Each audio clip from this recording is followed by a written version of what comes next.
guys ready to hit rock bottom? Y'all want to go to rock bottom with me? I think that will be fun. Kind of throwing you a curveball this week as we return for our classic watch-alongs. We always like to coincide these with whatever month we're in, and I thought we would do a Starrcade tonight. But when I was looking at the ones we haven't done the other night, none of them are very good, and I was having a hard time figuring out what to do, and I didn't really have time to put a poll up and let you guys decide.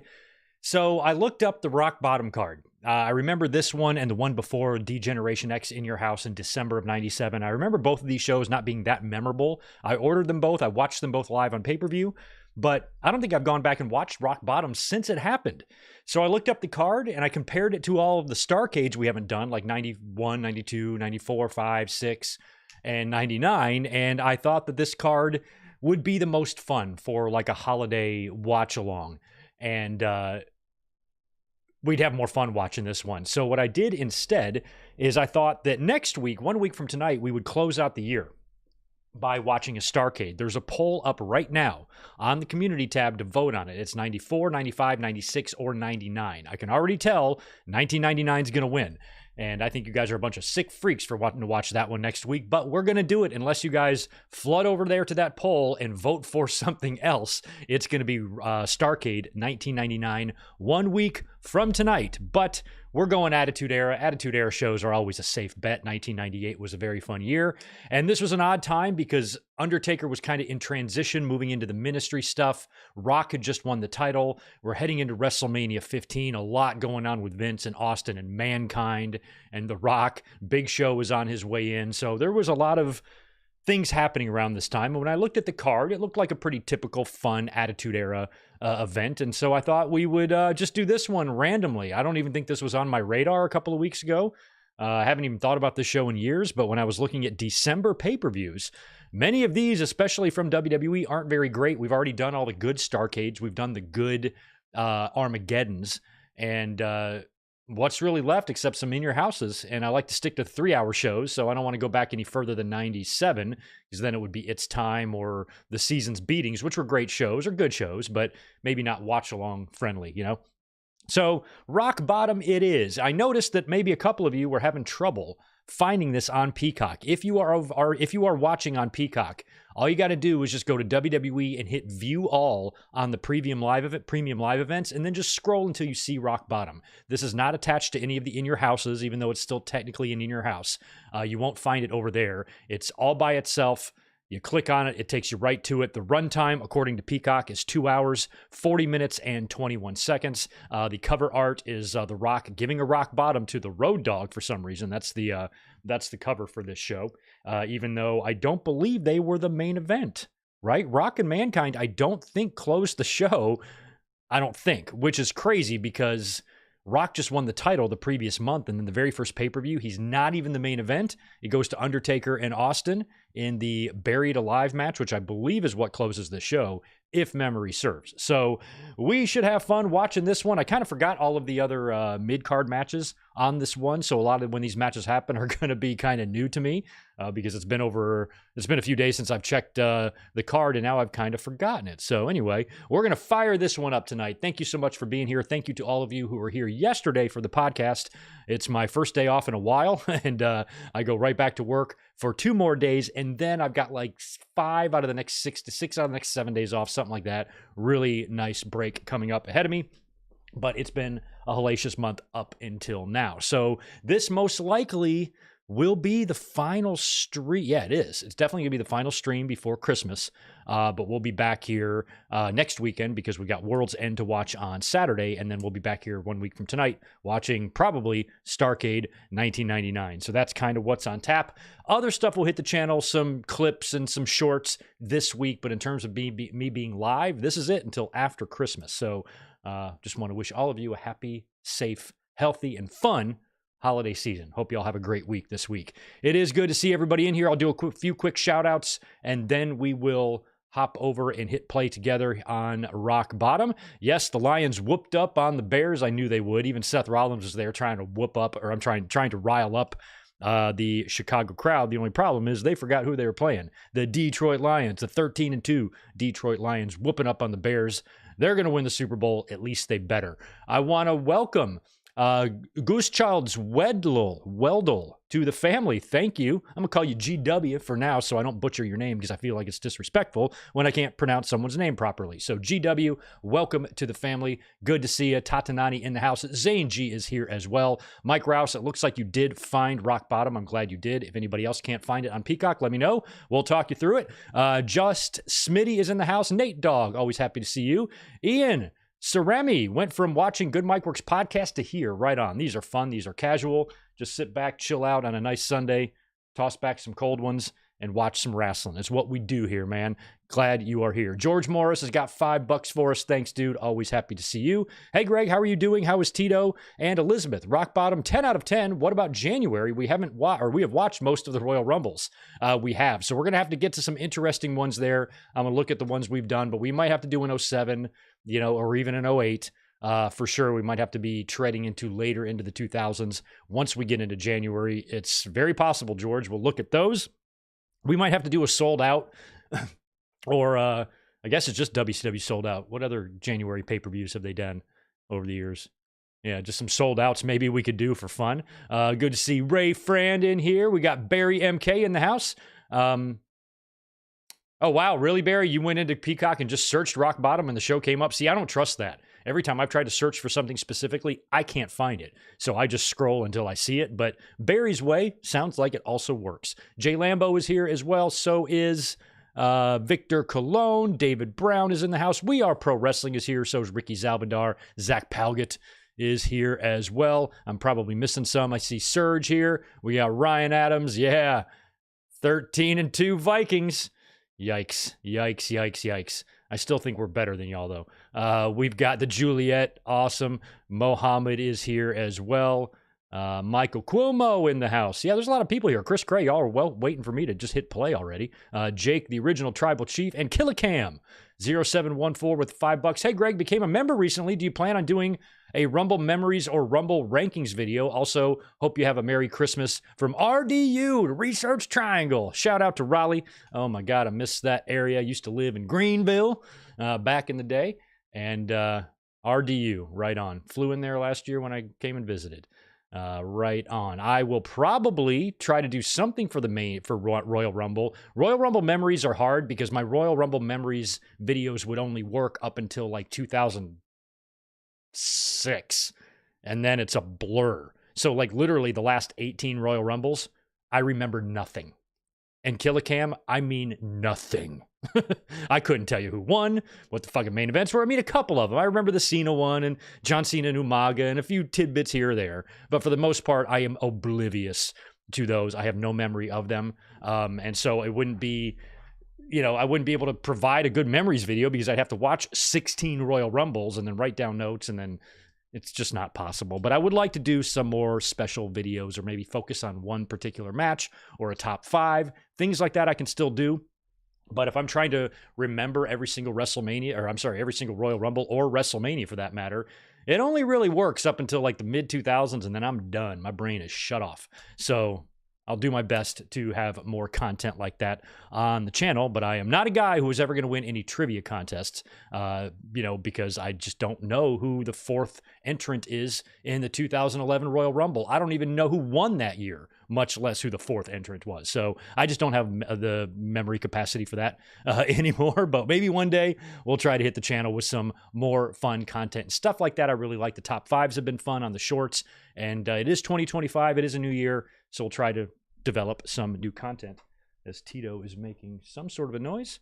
All right, I think we're all good. All right, well, let's do it on Rock Bottom since I've been flapping my gums long enough. Hopefully you guys have all found that now on Peacock. Like I said, runtime is 2 hours, 40 minutes, and 21 seconds. We will all hit play here together in just a second. That timer right there will begin to run once we do that. That way, if you've got ad interruptions or if you got to go take a piss or something like that, or you got to leave and come back and you want to sync back up, the timer and your Peacock is what you're looking to sync up there, and that's how we do it. So right on. Oh, that's right, Del Rio. I do remember that. Okay, I'm not stupid. I do remember when Del Rio won because it was the one time they did the 40-man Royal Rumble, which was wild.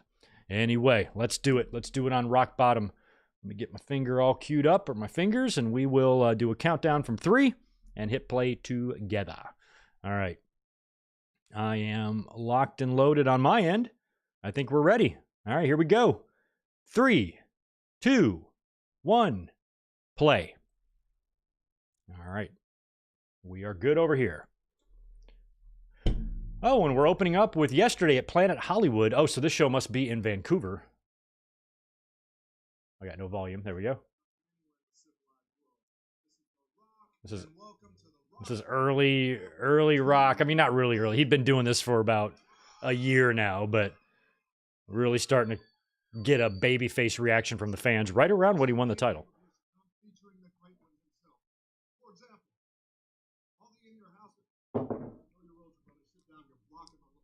Know your role, jabroni. Sit down. You're blocking the light, asshole. God, that guy.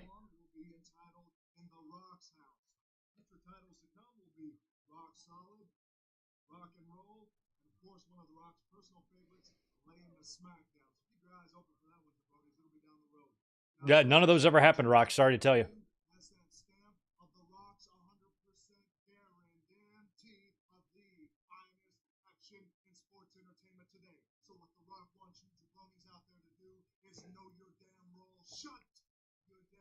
I can't shut my mouth, Rock. I'm doing a stream. I have to talk. But I do know my role.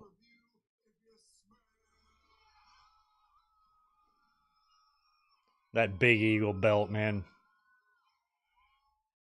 All right. So The Rock thinks... So from now on, in your houses are going to be known as in The Rock's house. Which I think they dropped the in your house altogether after this one anyway. And he thinks there's going to be a bunch of other pay-per-views named after him, and there was not. But there was a show, which is still on today. SmackDown. All right, we're getting nice Freddie Blassie voiceover here. Yeah, Taker was starting to get weird around this time, around December of '98. I think it was on Raw. That one, was it Raw where like Austin got kidnapped and they took him into an embalming room or something? Remember that? And Undertaker was like, nah, and just speaking in tongues and shit. I remember thinking, I'm like, oh, I kind of like this. I had high hopes for the Ministry, and man, they made biggest fumble of all time, in my opinion. One of the biggest.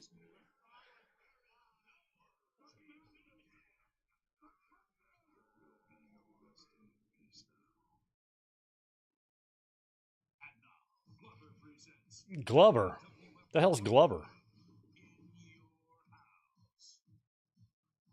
We Are Pro Wrestling. When did the In Your Houses stop? I feel like this is the last one. Was St. Valentine's Massacre, which would have been the next pay-per-view, or the next in-between pay-per-view, did that have the In Your House attached to it?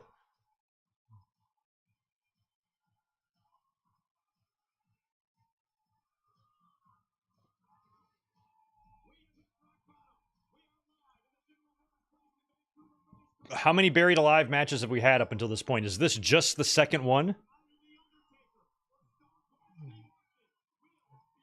Since 96, Buried Alive? They would do one in 03, right? Survivor Series.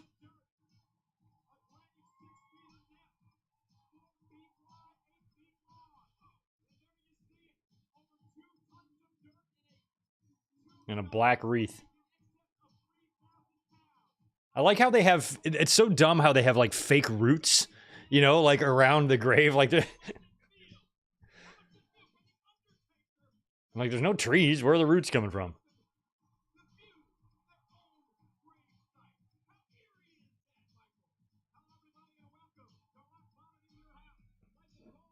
Michael Cole. Hey, at least you don't have the frosted tips tonight.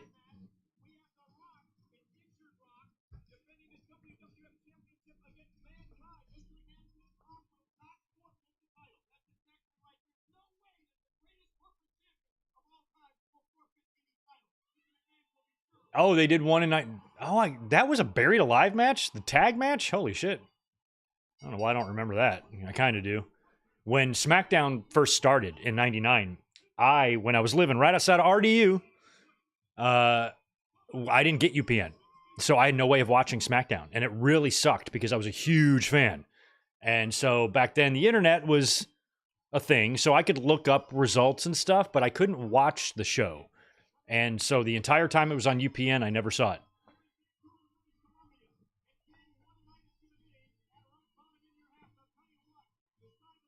Trying to think who my cable provider would have been back in those days. Probably Cox, but I was in a small town, man. We just didn't get UPN.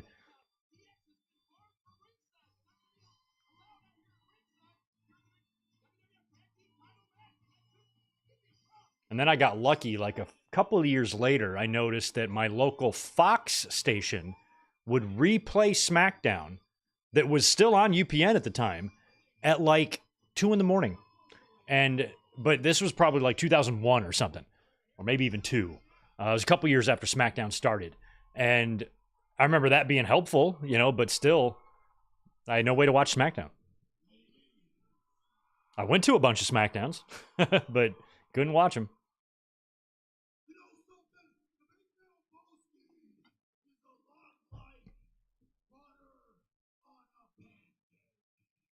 The big Valboski is a lot like butter on a pancake.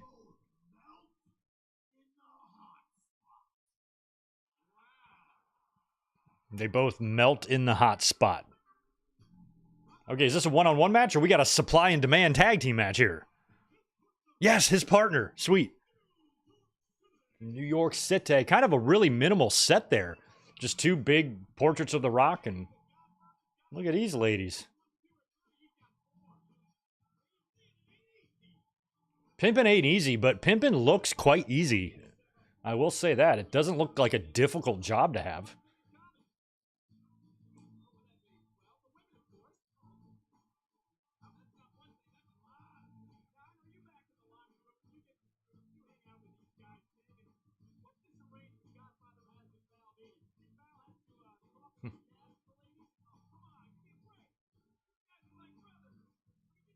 I don't know, man. They're all 5s.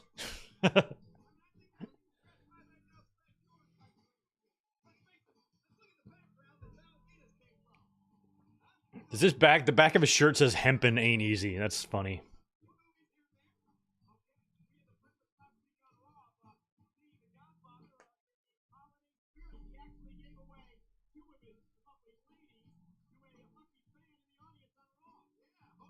So this is the best Vancouver's got in their gentlemen's clubs.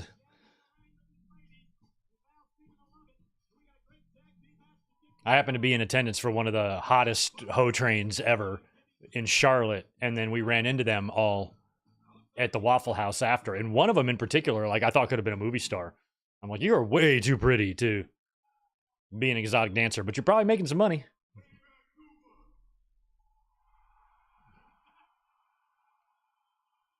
But sometimes Godfather would bring out the ones that look like they work the day shift on Sundays, like when they have the buffet out, like the C team.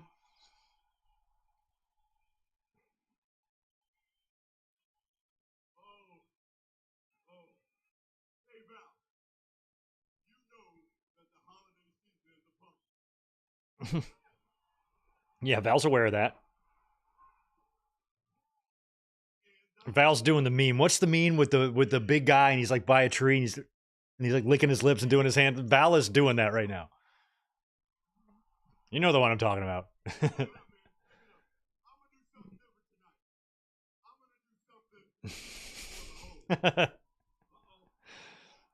All 5. Yeah, but Michael, if you add them up, it's a 20. So, What George Carlin say? I never fucked a 10, but one night I fucked 5 2s. So that counts.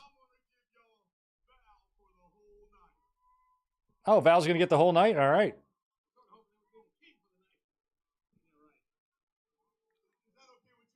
I mean, you might have a 6 in there, but come on, guys.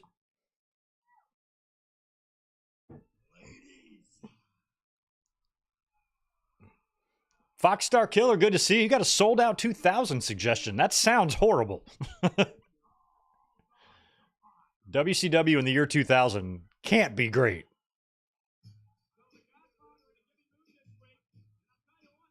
So, do we have a match or what here? Okay, here we go. Oh, it's Mark Henry. I'm Mark Henry. Who's he got with him? Oh, D'Lo. Oh, D'Lo's got the right ones there. That's Jackie and Terry. There we go.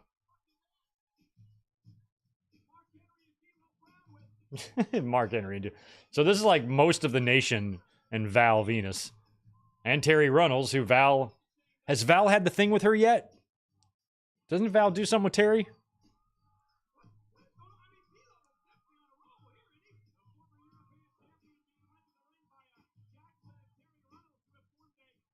D'Lo doesn't have his real deal song yet.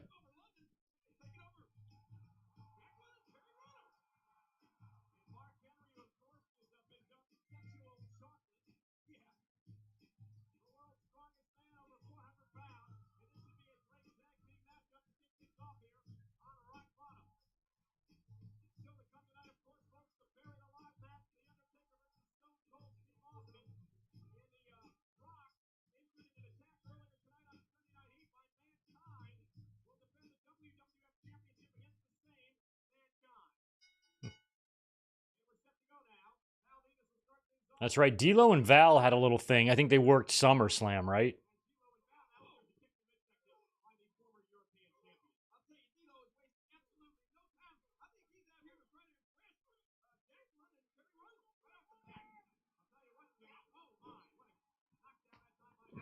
Jacqueline and Terry have a higher combined score than the other four on Godfather's side.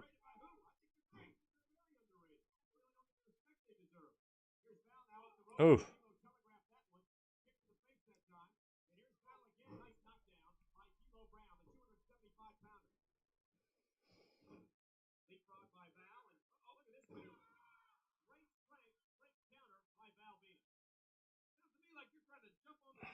Yeah, rest in peace to Jim Dotson. I remember back in the day, the WWE and WCW war. I used to always laugh that WWE's head of security was this big, buffed, giant guy, and WCW's was that old fart, Doug Dillinger.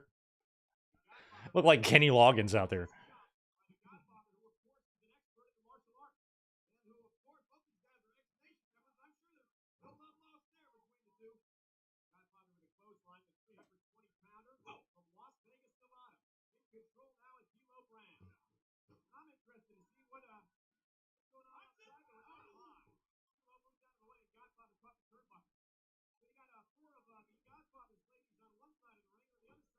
I mean, when was the Nation completely done?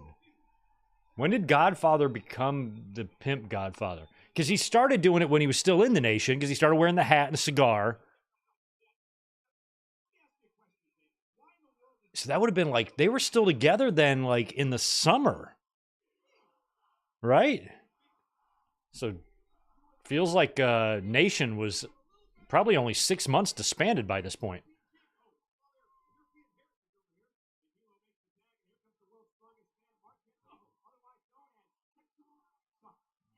Sexual chocolate.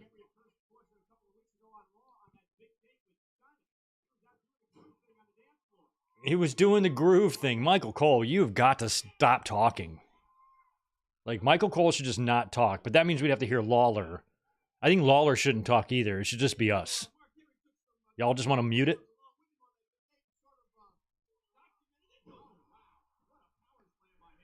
Victor Colon, thanks for the $2. When AEW starts, when AEW Max starts, will you do AEW Classic pay-per-views? Sure.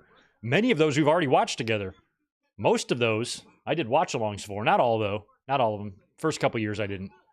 But sure.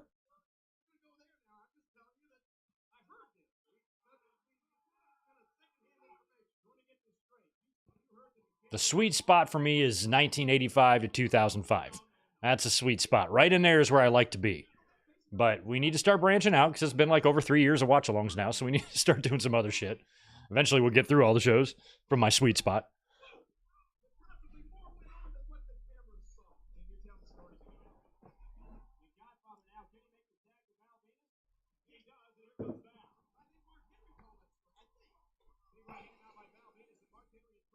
How many 1993 shows have we done? We've probably done a bunch. I know we've done SummerSlam, Rumble. We've not done WrestleMania 9. Might have to come this year, WrestleMania season, guys. We got to do 1, 2, 9, 11, and some other shitty ones.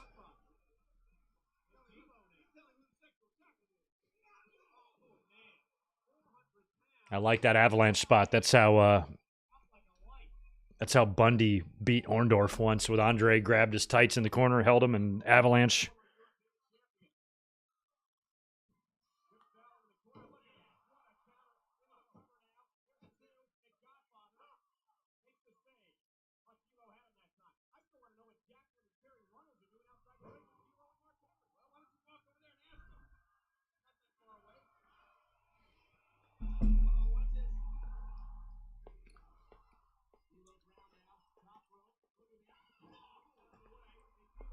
I love D'Lo's frog splash.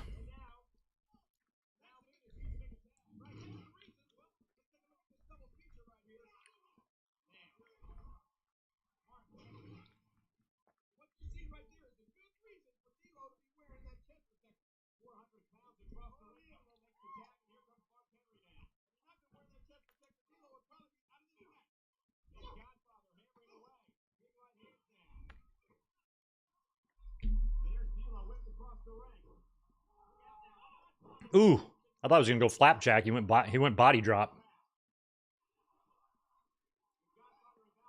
Double suplex on Mark. Oh, we got the women. We got Terry and Jacqueline will fuck all four of you up by herself. She don't even need Terry. Terry, get out of there. Let Jacqueline handle these women.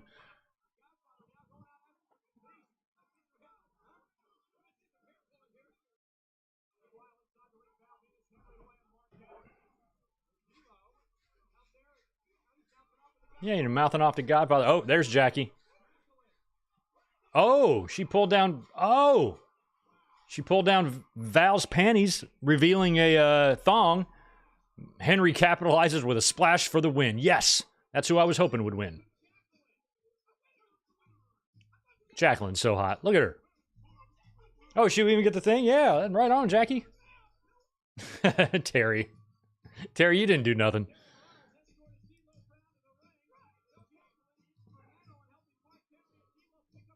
I knew Juliet. I knew Doug Dillinger was a cop. He was just a old, gray-haired Kenny Loggins cop.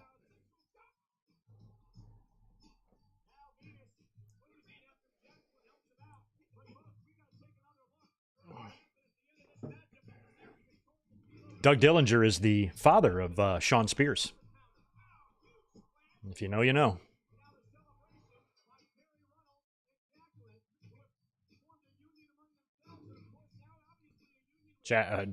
Terry, I really like your dress. Very much so. And I like yours too, Jackie. Terry and Jackie brought it tonight. They did that for us. Look at these two. Chyna, fresh off her cosmetic surgery. She wasn't looking right yet. I remember the first time she appeared on TV like that. I was like, what the fuck happened? And then it kind of it filled out. She turned out to be very beautiful, you know, but when it was first done, it was jarring to look at her. It was like, whoa.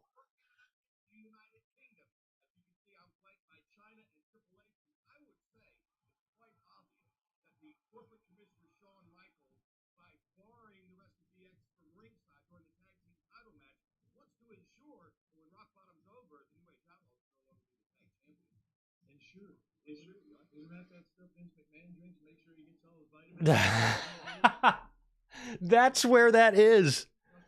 I've never been able to pinpoint that, but I've always remembered Triple H talking about Vince McMahon's Ensure. And I say the quote a lot. And I've never known where it was from. It was from here. Cool. Ensure, isn't that stuff that Vince drinks to make sure he gets all his vitamins? Oh my God. My grandmother used to drink that before she died. Her whole in her little retirement home, she had a little mini fridge in there, just packed with Ensure. That is so funny.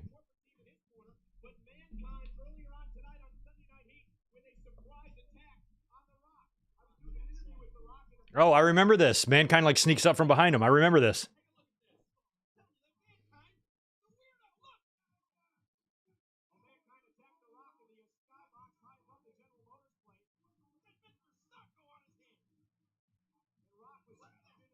Damn.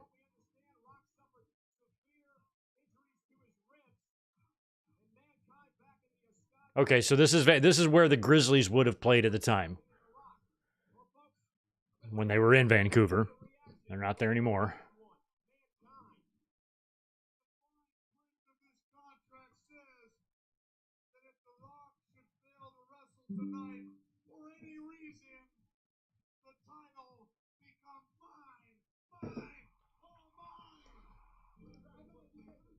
What's the date on this? WWE Rock Bottom. When did it air?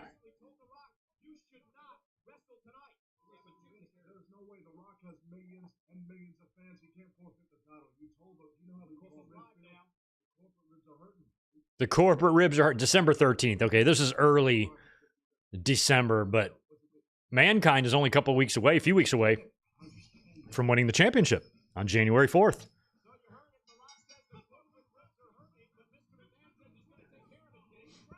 Headbangers.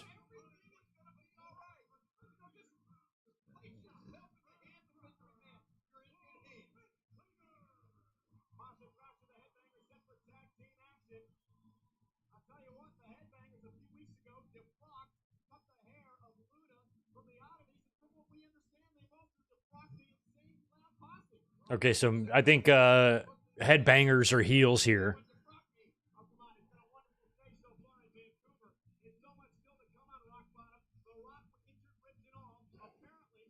Beaver cleavage isn't a thing yet, right? Or has that already happened?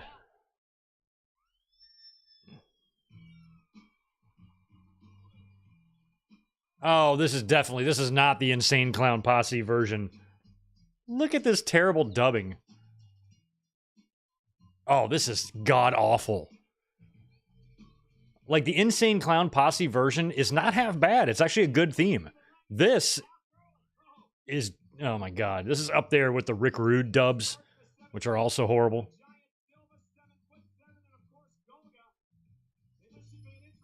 Oh my god, Luna.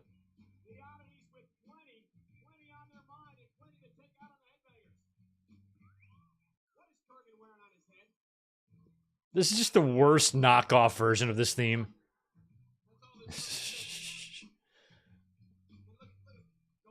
Crazy to see John Tenta. I remember when I learned it was him. I didn't know that right away. And maybe like 2-3 weeks after he debuted, I learned that was I'm like, oh no shit. I'm like, I guess I should have noticed, but I couldn't tell. Not with that mask on his head.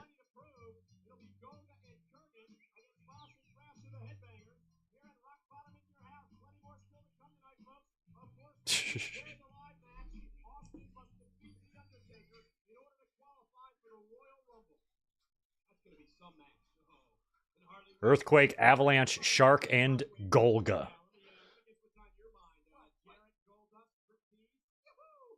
Oh man, Lawler's getting excited about some potential puppies later.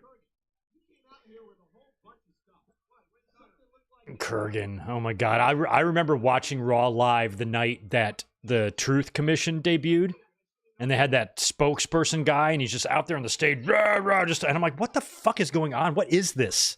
I had no idea what I was even watching. I'm so glad that did not last. And they kind of replaced whoever that guy was. He had a name, the Commandant or some shit like that, whatever it was. And then he was replaced by Don Callis, the Jackal. And then luckily, thankfully, mercifully, the whole thing was dropped. And Big Kurgan here became a wacko.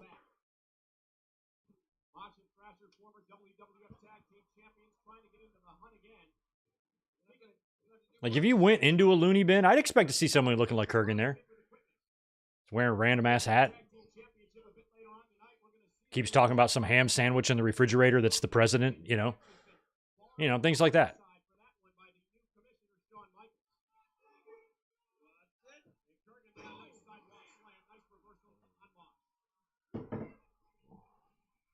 Kurgan, what's that? I don't know what that move was that he did. He should stop. And yes, in case you're wondering, I, on my own, chose to watch this tonight. I thought it would be fun for us to watch Kurgan and Golga taking on the Headbangers.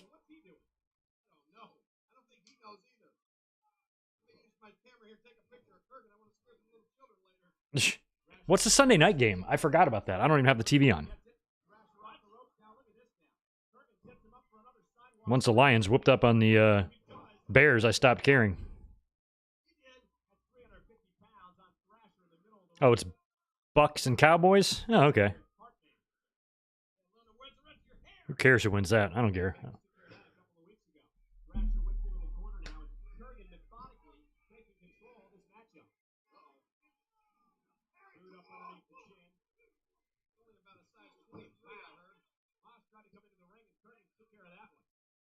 I don't know why WWE didn't try. Like, Giant Silva was huge.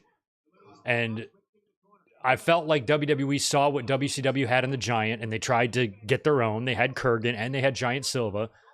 But I would have tried something with Silva because he had a lot of facial similarities to Andre. He looks like Andre. And so if you wanted to have like a giant who was Andre's son, he pulls it off a lot more than the Big Show does. I would have tried to make him just an unstoppable, Great Khali-ish type of wrestler, you know.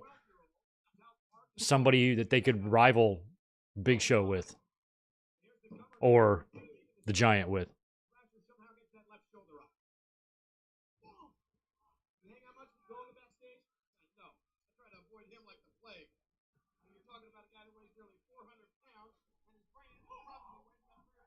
Family Guy might have debuted in 98. I don't remember. I think it was definitely around by the early 2000s. I never really watched it. Watched it a little bit, and it was always funny, but never really watched it. I remember one guy, and when I lived in North Carolina, my buddy Fuzzy, and he was a guy I bought my weed from, and he lived on the beach, just a surfer dude, you know, and he lived with like a bunch of other people, and he had his own room like all the way upstairs. So I'd always like after work, I'd hit him up, like, mind if I stop by? He's like, no, man, come on over, bro. And I'd go up there, and every time I went up into his room, it was very James Franco and Pineapple Express. It was a lot like that. And I go in there and sit down, and he's got Family Guy on. He's like, man, come on, smoke this with me. Let's watch a few episodes. And so I'd sit there with him for like 2 hours sometimes, just shooting the shit and watching Family Guy. You have to maintain these relationships, you know?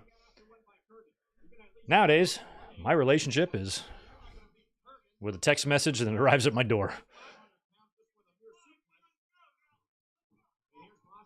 Oh, look at this move they're doing.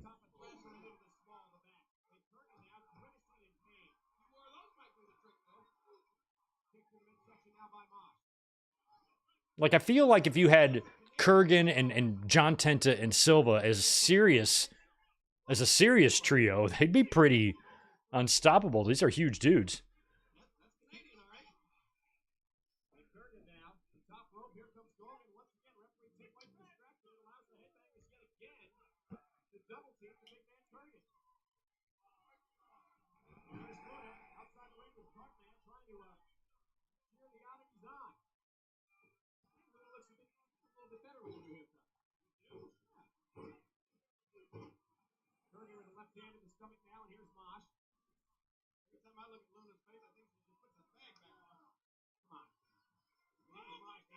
Jeez, big backdrop.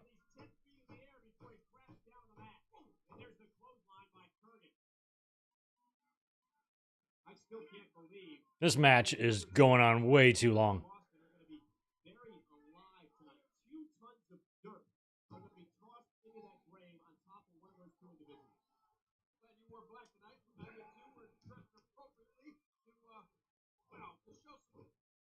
Look at John Tenta go.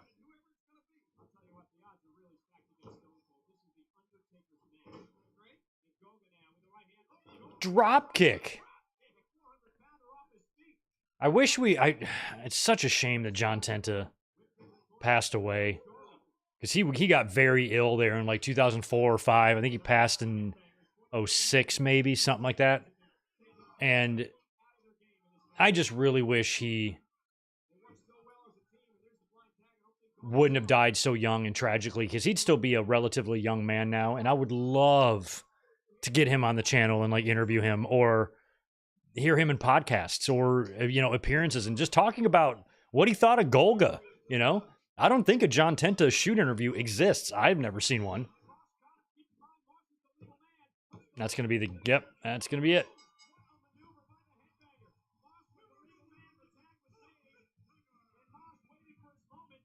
Oh, Mosh made that one guy flinch. That was hilarious.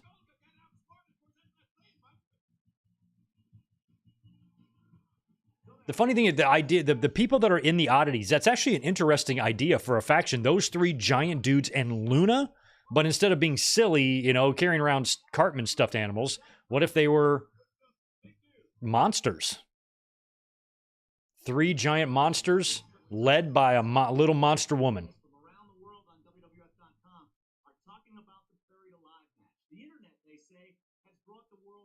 Kevin Kelly, don't try to do a goatee. Just no. It's not going to make you look any cooler. You look like a fucking dork. Either way. Obviously, Kevin, this isn't a match that either man can prepare for, so I've got to ask myself, who actually is going to come out on top? Well, Stone Cold Steve Austin today, when he arrived at the building, got a view of the gravesite. There's, of course, the Buried Alive contest. Kevin Kelly, you look like a kid in high school who eats lunch by himself. That's what you look like. Look at Austin checking it out. I'm just going to touch this there shovel, man. Maybe I'll check this dirt. In case I'm going to have to go up in there. Hopefully I can take my fanny pack with me if I get buried. Kevin Kelly, I don't appreciate your attempt at facial hair. I'm offended. What's going to happen to this championship opportunity? We'll talk about it on WWF.com tomorrow. What story, though, tonight will be told? Look at these four wackos. Mr. McMahon.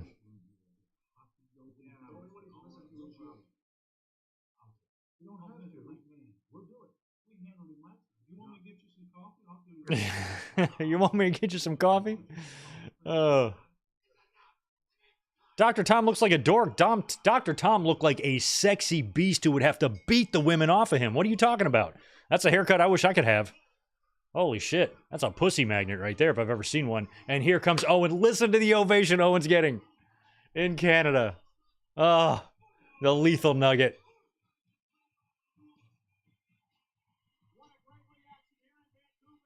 What a fucking ovation for Owen. Oh, this makes it worth it right here.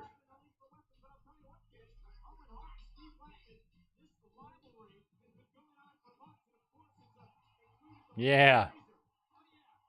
I really did like this Owen theme and the sound bites. I tried to be a nice guy.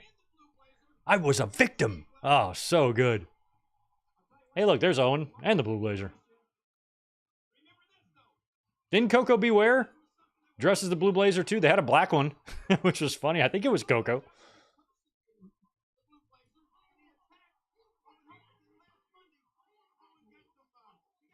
So this is Owen and Black. Man, that Blazer shit lasted way too long, didn't it?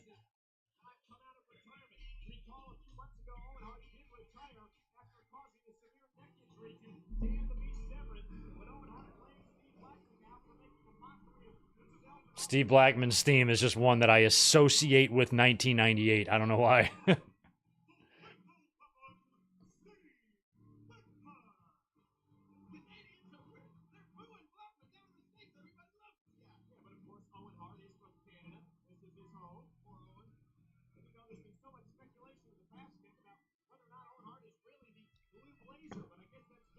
Yeah, Blackman had a decent theme. So did Dan Severn.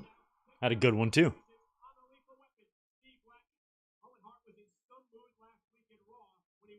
I feel like Blackman, Severn, and Cactus Jack are all in that category. They all kind of have a similar vibe to it.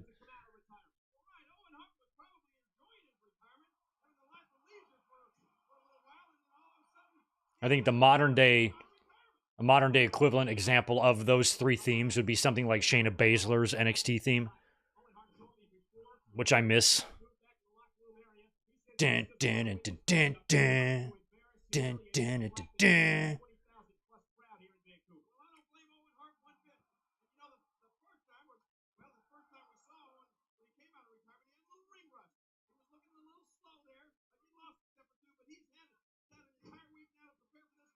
Forgot which match it was in AEW a few months back. Oh, it was the Owen Classic. Willow Nightingale wore a tribute to this gear by Owen, which I loved. Wanted to write her a thank you note.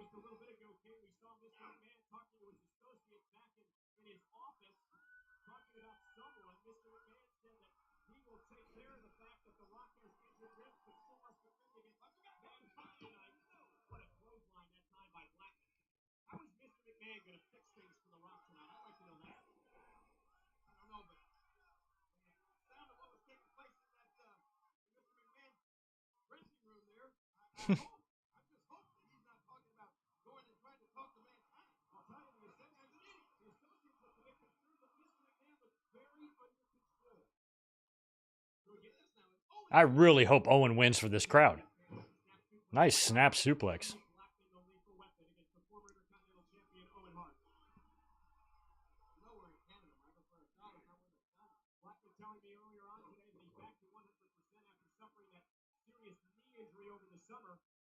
Oh, who won the last match? The Headbangers beat the Oddities. You missed a classic.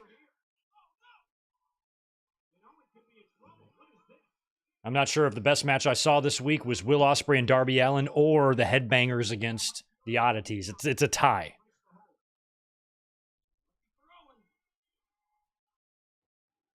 Owen now whips into the ropes. There's the elbow to Owen Hart. I'll tell you one thing. Blackman, you talk about all these submission holds. He better hope that Owen Hart doesn't get the hold that he invented on Blackman. That sharpshooter. Into Gurney. Love it. That's the loudest pop an Insiguri's ever gotten.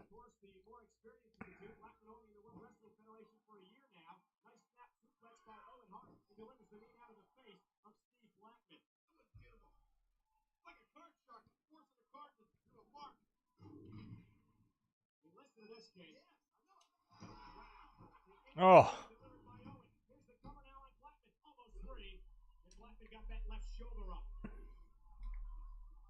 Come on, Blackman.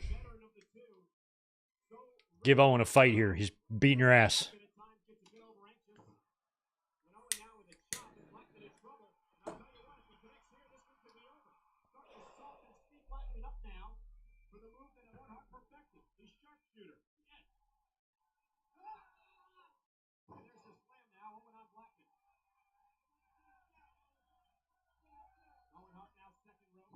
Ooh, Owen got caught. Has Blackman always wore the red boots? Those look different.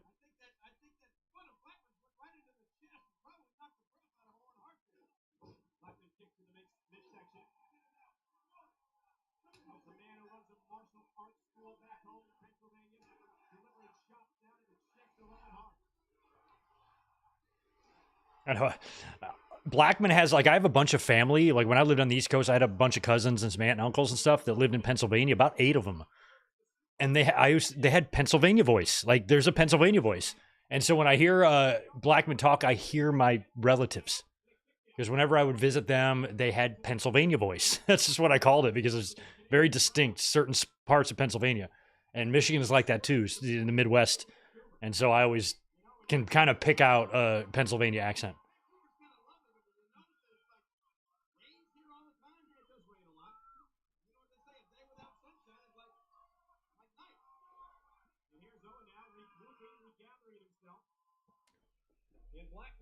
There's a woman screaming outside. Hold on, guys.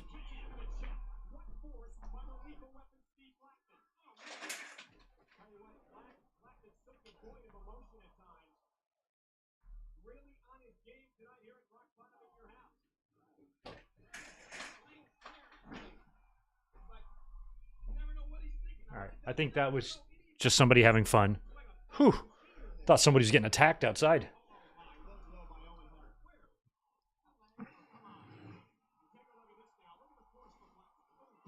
God, that baseball slide. Jesus.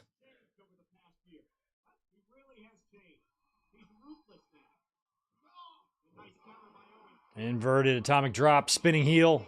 Perfectly landed.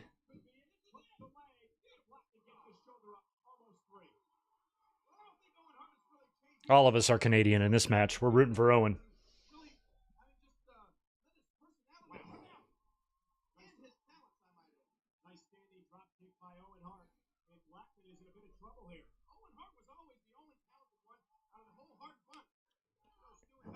Mike, I think like the mountainous small town areas. I was a best man at a wedding up in Scranton, and I was blown away by that town. I'm like, this is small town. This is small town. And I lived in a small town as a kid, but it's like a different type of small town than my small town. So I'm always fascinated with that stuff. You know, Boston, New York, Pennsylvania, North Carolina, Michigan, Minnesota, California. They all got their own, like, kind of way of talking.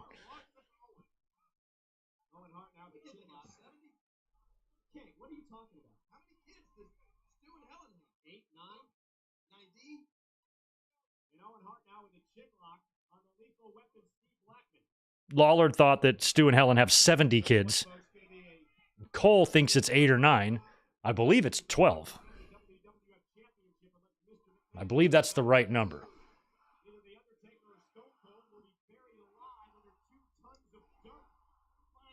I'll give you another good example of Pennsylvania voice. Bam Margera from Jackass. Him. He sounds like my cousins. Lives in the same town as them, too.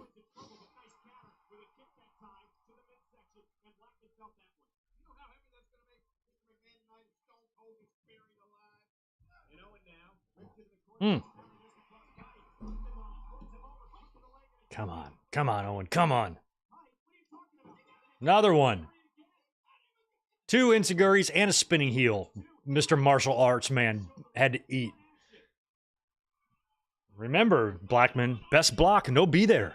You're not good at it.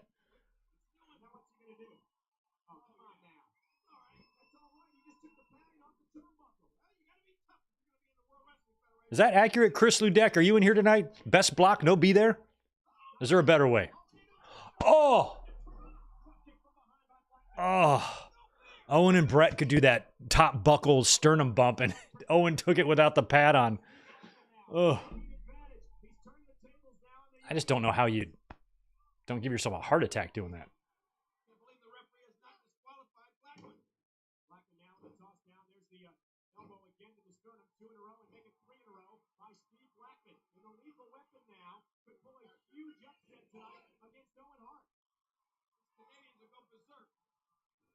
Owen Hart, of course, this is his home turf here in Canada. You know what they say, never underestimate the power of stupid people in large groups. Blackman tried to the sleeper, didn't happen. Here we go. Dragon sleeper now. Dragon sleeper. Look at the Dragon Sleeper in 98. The Dragon sleeper locked on Steve Blackman. Go all the way down and pin him. Oh, there you go. Oh, Jesus. Shake off the cobbies, Owen. You'll be all right.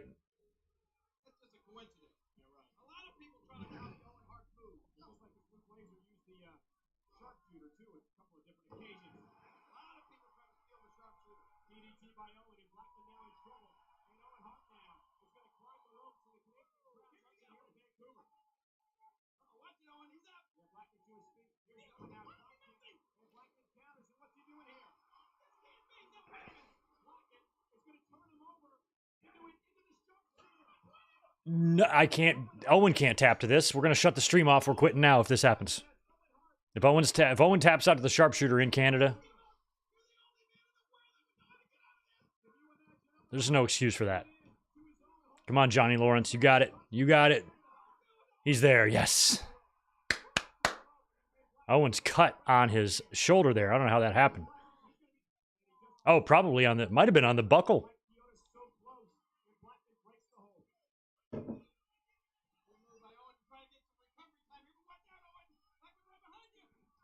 What's Shamrock doing? Does he have a match on this?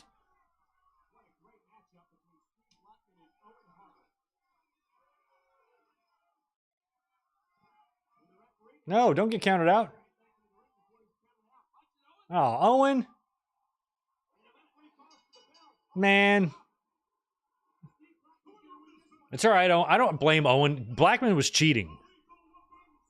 I'd walk out too. Don't worry about it, Owen. You did the right thing. Owen should have won. That's what, yeah. Blackman, if you don't want to play fair, Owen's not going to play. Trying to cheat. You know you're outmanned. You know Owen greatly and vastly outmatches you and outwrestles you. So you were trying to get cute and trying to cheat and get yourself an unfair advantage because you know you're overmatched. And Owen was like, no, I'm not playing this. Sometimes you have to sacrifice the loss for your own principles, and Owen did that. And that's what makes Owen a legend. What is this? Oh, Rumble. It's a Rumble ad. One man.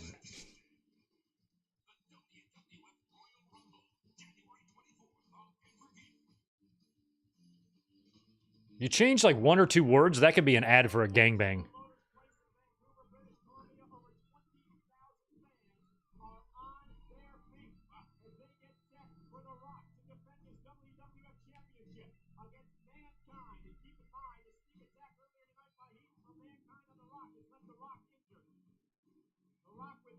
I'll still never understand when The Rock first won the title. They photoshopped the winged eagle over him. I'm like, why did they do that?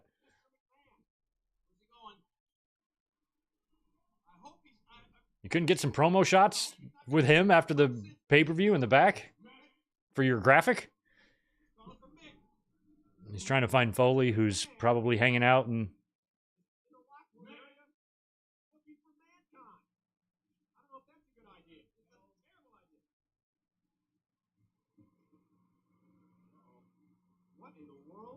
That's Mankind's office.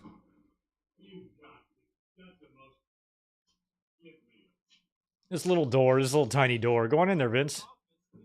Why are you knocking? Who is it? Oh, I'm sorry. I can't come to the door right now. I'm afraid that in my weakened condition, I could take a nasty spill down the stairs and subject myself to further school absences. Come on in, Vince. Go on in there. Come on in, Dad. You're going in there. I just want to go in an airtight concrete room with Mankind.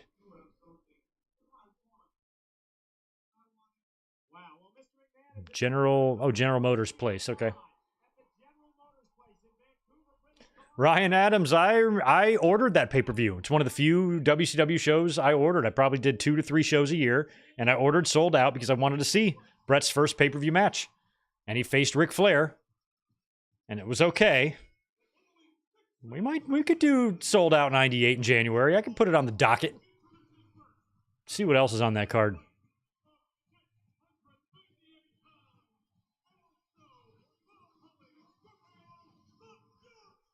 Oh, yeah. I forgot when Rick Martel was there. Booker T beats Martel. It's Hogan versus the Giant. Sorry, Nash versus the Giant. Is that the one where Giant gets powerbombed on his head? Luger and Savage. Zbyszko and Scott Hall. Jericho and Mysterio. Benoit and Raven. That looks like a good card. I could put on Sold Out for January. I might be into that. So now it's the Job Squad. It's Scorpio and Head and Al and Bob against the Brood. Okay. Well, let's hope the Brood wins here. So this feels like this is a 2-match pay-per-view. Is it really just about Rock and Mankind and Austin and Taker?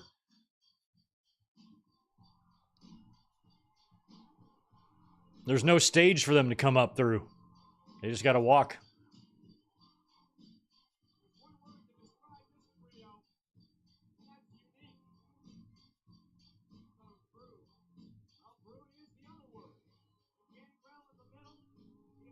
Crazy to think about where I was in my life at this time, 21 years old.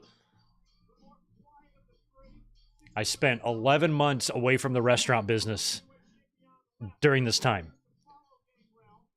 And I was at a job, like a 9-to-5, managing a loan office. I hated it. Wrestling was like all I had to look forward to. I only lasted less than a year. I was like, nope, back to restaurants for me. I am not built for this. But I definitely remember watching this, and so I'm certain I had to wake up in the morning and go to my stupid job, which I fucking hated.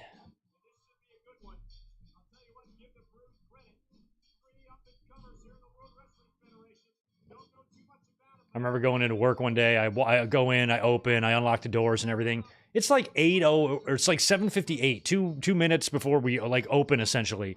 And I answer the phone, and it's my boss who was like up stationed in Raleigh. He's like, "Where were you? Where have you been?" I was called like 20 minutes ago, and nobody answered. I'm like, "I just got here. We're opening now. Like this is what time I always come in." He's like, "Well, we like you to come in early," and I'm like, "Well, I'm not doing that." So it was just a bad match.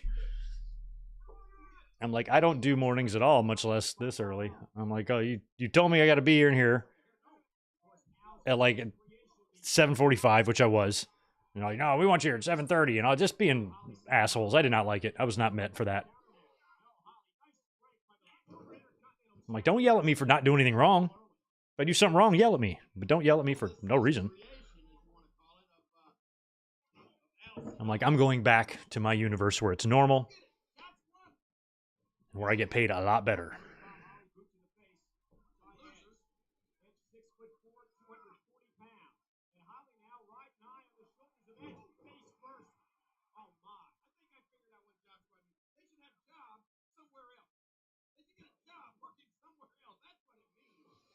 Yeah, that's what it means, Lawler. That's what it means. They should get a job somewhere else. You should get a job somewhere else, Lawler. I actually ironically just saw a clip today on social media of Bob Holly beating the shit out of Matt Capitelli, which I just hate to watch because Bob Holly just such a bully, such an asshole. I'm like, bitch, you didn't do nothing in wrestling. You made no waves. You won no titles, or no significant ones anyway. You had a stupid gimmick in the 90s. You saw mild success in the Attitude Era, but not much. Had like one pay-per-view title match. So who are you to be such a dick?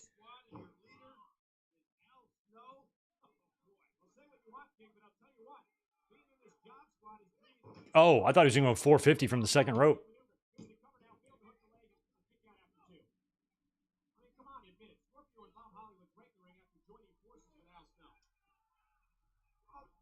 Terry, what's up, man? Thanks for the $3. Yeah, I like the Hurt Syndicate song. I haven't gone as far as putting it in a playlist, but I do like it. I think they did a good job, you know, creating something that sounds badass for those guys.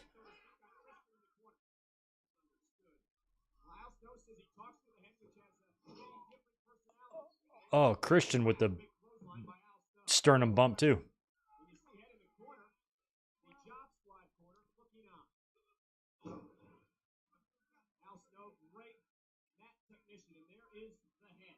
There is the head.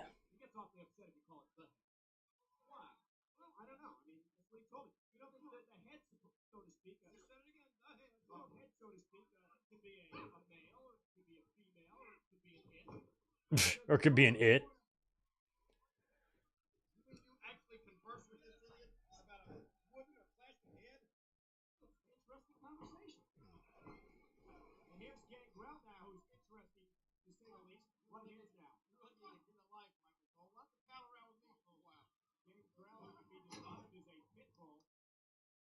I can't believe Al Snow never even had like really an opportunity at the IC. He never did anything. 2 years before this, he was a new rocker. He was Leaf Cassidy.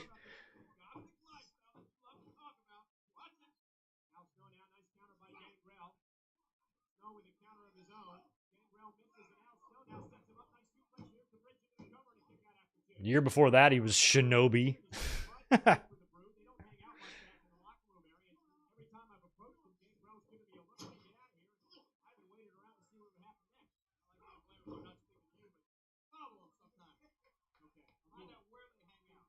But Al Snow and Bob Holly, who never did shit, they were just such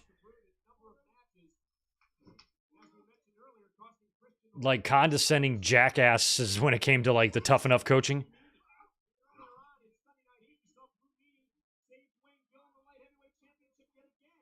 Oh, I like that move.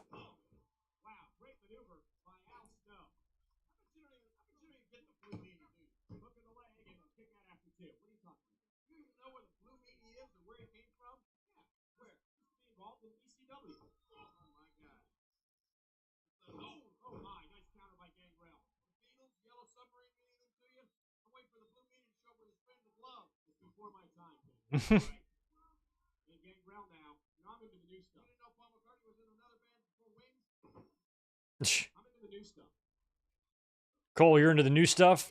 Cole's into new music. What would have been new music in '98? Man, them Backstreet Boys were just about to get here, weren't they? Any day now.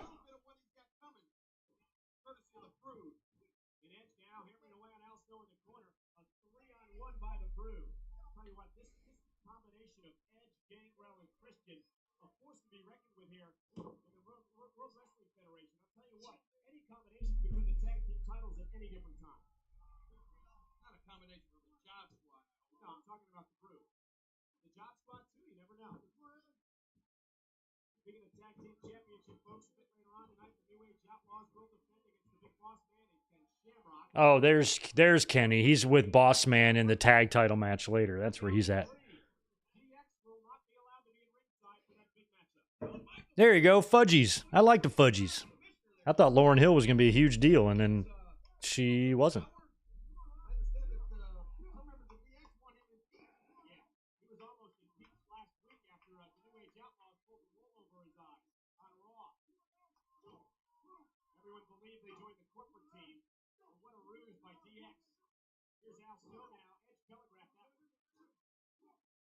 Oh, nice. Oh, a front enziguri.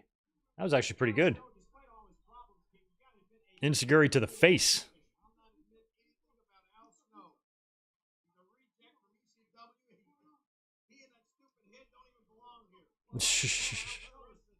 Lawler.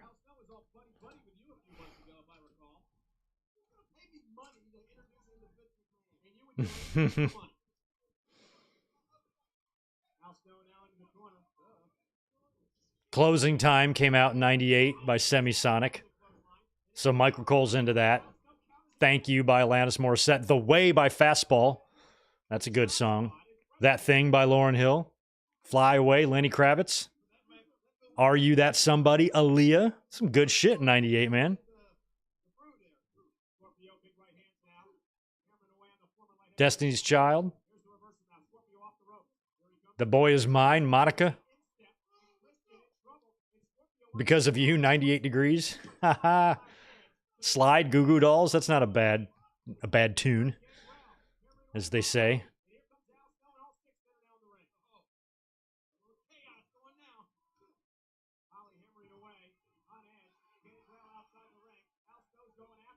Ooh, one of my all-time favorites. All My Life by Casey and JoJo. That is hip-hop at its most gorgeous. Or R&B, I should say. It is at its absolute most gorgeous. Getting jiggy with it, Will Smith. Bunch of Usher songs. That shitty song by Aerosmith that they used for Titanic or whatever. Or Armageddon.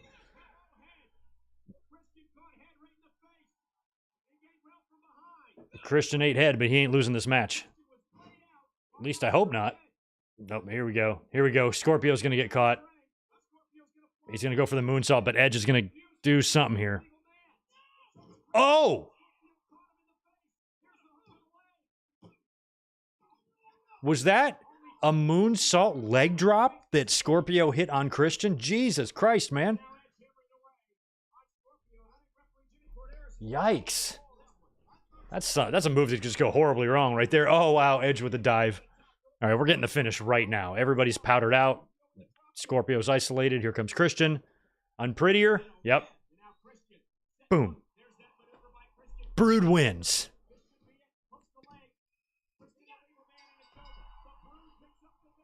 Thanks for coming, Scorpio.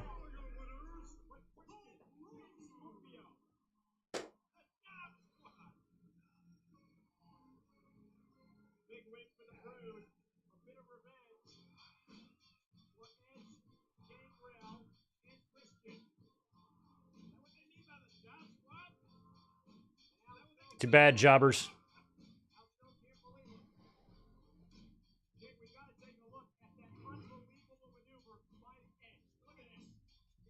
Wow, Edge all the way over the top.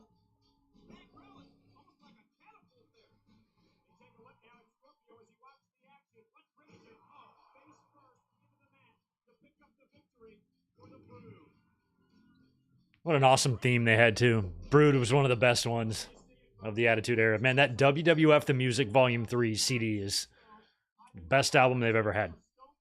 Everybody's on that one. Vince is full-blown sitting down on the concrete. Are they negotiating?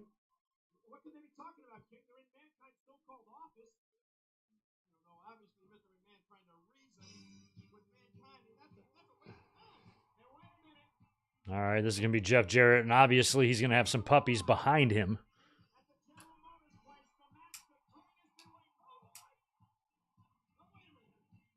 Yeah, get out of the way, Job Squad. What the fuck? Taking forever. So this is a striptease match, so the loser has to strip. I'm not sure if I'm interested in seeing Goldust or Jarrett strip.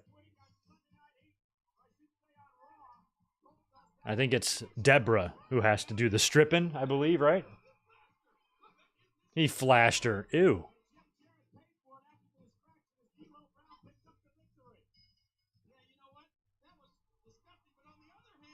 Oh no, she's flashing too, huh?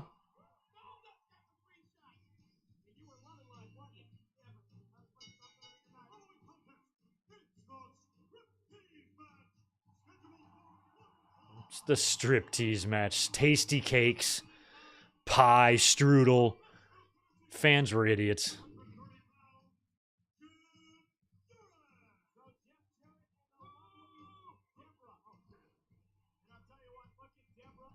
Yeah, Deborah would keep this this song, right?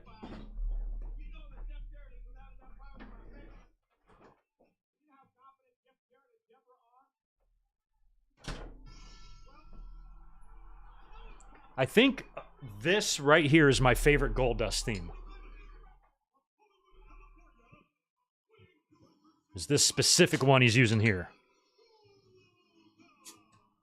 It's not the first one or the second one. It's like his third overall theme is Goldust, something like that. But this version, wherever it falls on the list, is my favorite.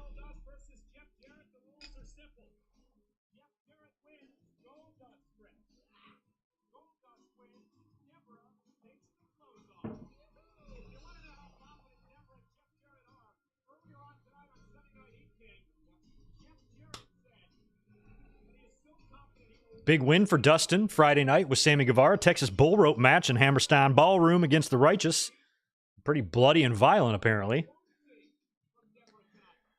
I'll make a prediction right here about Goldust, Dustin Rhodes. When Cody inevitably turns heel, he's going to be a great one. And I think Dustin Rhodes will then, by that point, be free and clear of AEW. And he'll show up to try to talk some sense into his brother. And Cody will beat the fuck out of him.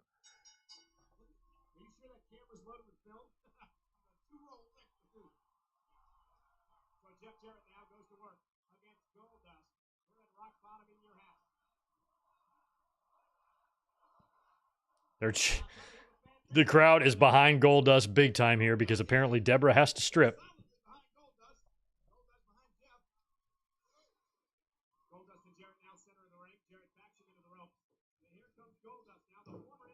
I'm like, making one of the main reasons why you're plopping down money for a ticket is so you can see some partially exposed boobs from 75 yards away. Like, what the hell's wrong with wrestling fans? What was wrong with us back then? Oof. Think of the battles these guys would have. Where are we at here, man? This is 98, right? So Goldust hasn't even done the 7 thing yet, right? So next year, about 1 year from now, they'll both be there, right?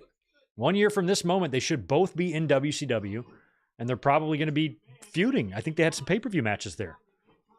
Dustin and Jarrett, right?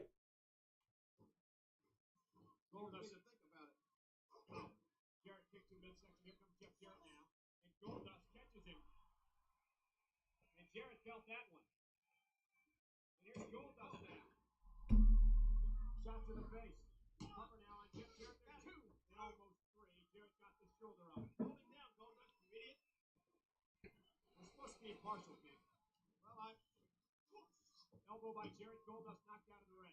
He's finding it hard to pull against Jarrett. This is one match. Lawler's rooting against Jarrett. All because of Deborah.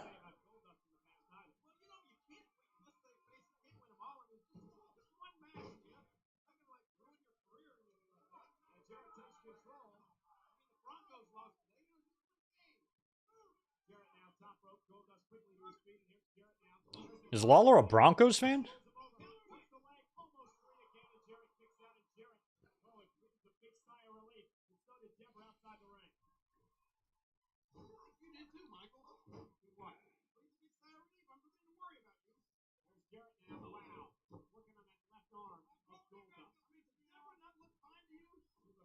Does Deborah not look fine to you? She looks mighty fine.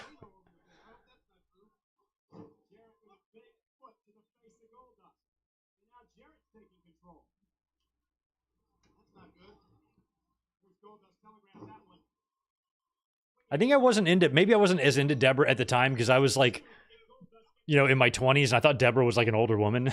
So I thought I was more into the Tories and Stacy's. Felt like they were a little closer to my age.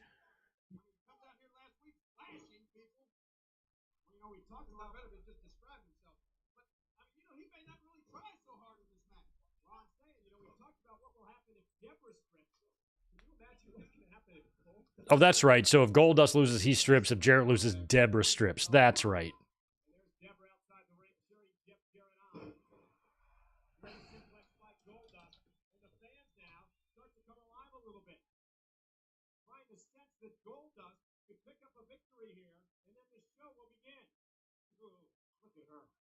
Look at her. Look at her.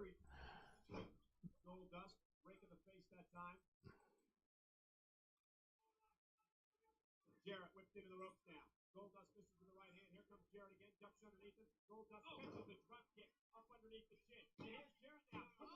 Almost three. And Goldust got the shoulder up again. Calm down, King. Thank goodness. Nobody throws a better drop kick than Jeff Jarrett. Yeah, I will say that she's got the legs that'll melt a cheese sandwich from across the room.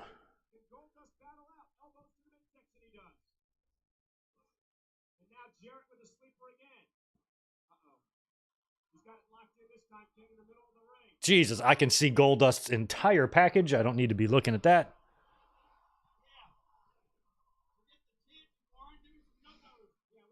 Give me some no-dos.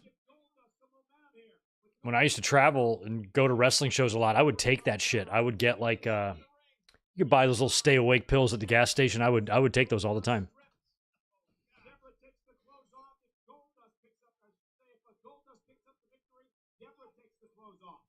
Thank you for clarifying that, Michael Cole.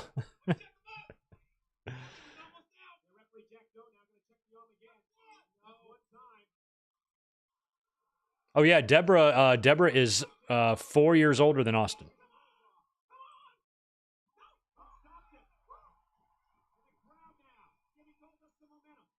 So she was already almost 40 by this point.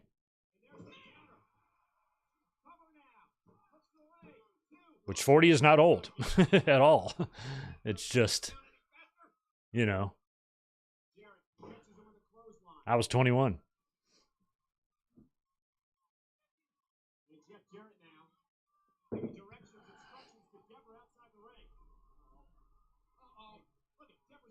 And a gimmick guitar. Look out, she's going to nail Jarrett. Nope, careful.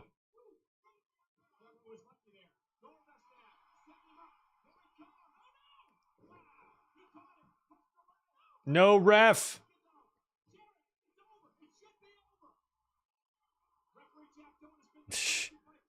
Referee Jack Doan's a damn idiot.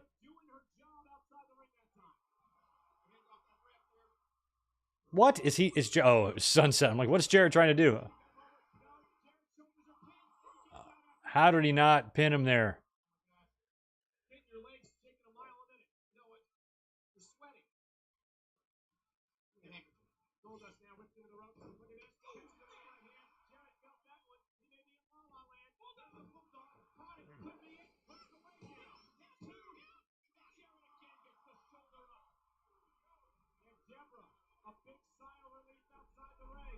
I hate to say it, I'm not a huge fan of the Rhodes family drop down and punch up like on the backdrop.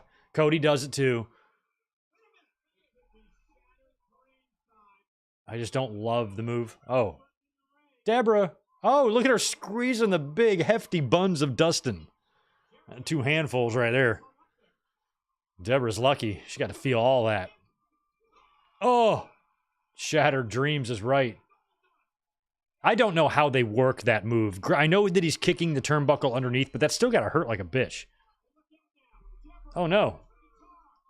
Look out, Dustin.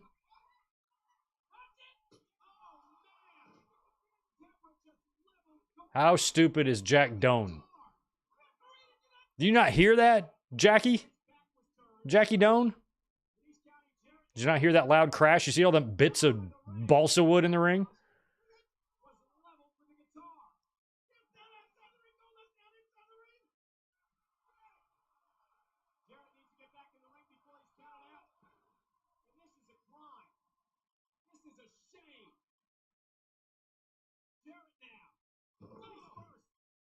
Skull-crushing finale for the win. Take it off, Goldust. I'm ready to see this. Come on, Goldust. This is going to be good, y'all. Like, once he starts taking that little bit of the zipper down, arousal time, baby. Come on, Dustin. Strip. Just waiting.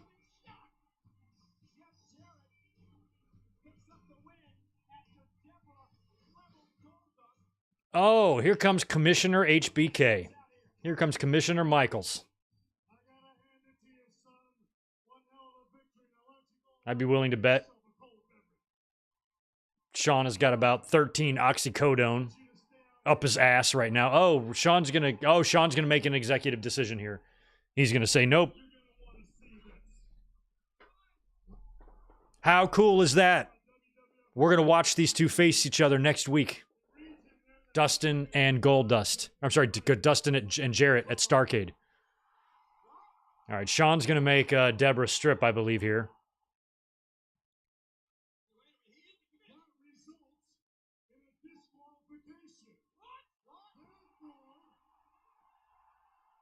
So Deborah used the guitar. She got Jarrett DQ'd.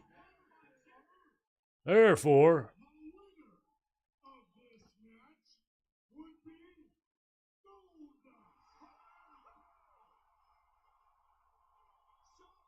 oh, I forgot about the Steve Austin punching bags. I forgot about those.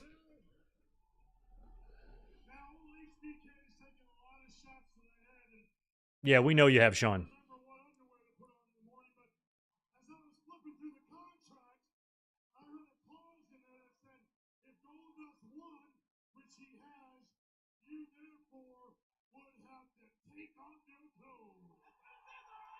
I just get a kick out of looking at Sean's suit because nowadays wrestlers, all their suits are so tight. Everybody wears, everything is so tight now. Back in these days, we were still normal. And we didn't have to wrap our body. We didn't have to paint our clothes on.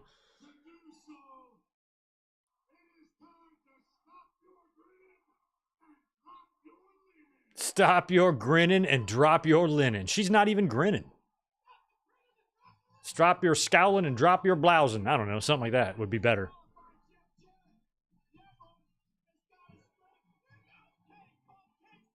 At the time, Deborah was 17 years older than me, but now I'm 9 years older than her. It's crazy.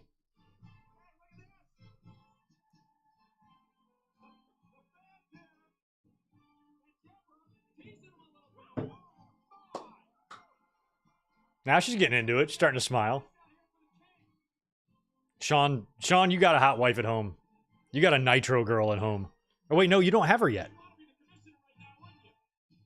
He might. I think they are together. Sean, you got a Nitro girl at home. Damn, you got some Benjis in there. Right on. Who carries cash anymore? Look at Jarrett. Why don't you run out there, Jarrett? Why don't you go stop her? I mean, she looks great. She's 38, and she looks great. And she got a Benji out of it. Oh, she gave it back to him? Oh, okay. I'd keep it, Deborah.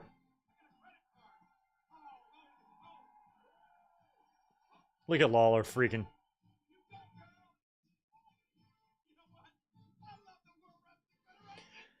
Oh, wrestling fans. We were weird people back then.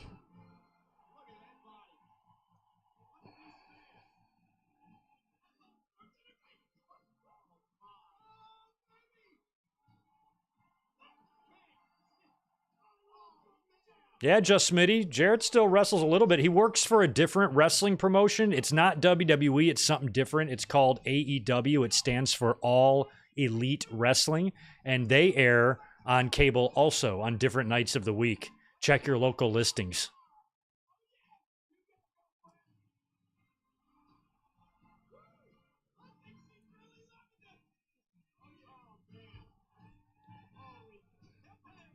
She's getting it all off there. Oh, Owen. Damn you. Brought his Blazer cape out there. So Owen had a match as Owen. Then he dressed as the Blazer to come stop Deborah from unveiling the naked puppies. Sean. Dude, you got a hotter wife at home. Don't do that.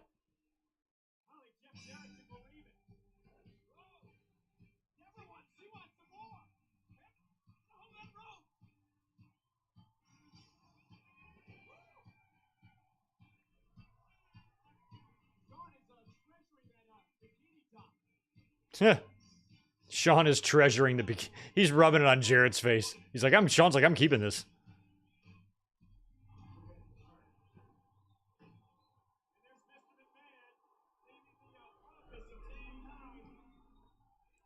Did Vince get what he wanted? I don't understand.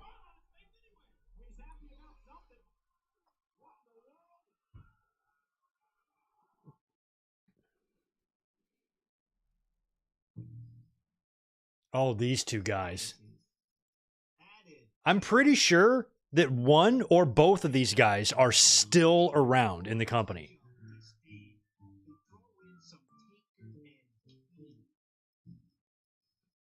These guys are such dorks, but I remember being envious of them. I'm like, they work in WWE. I think they work in production or editing or whatever. The fucking cologne.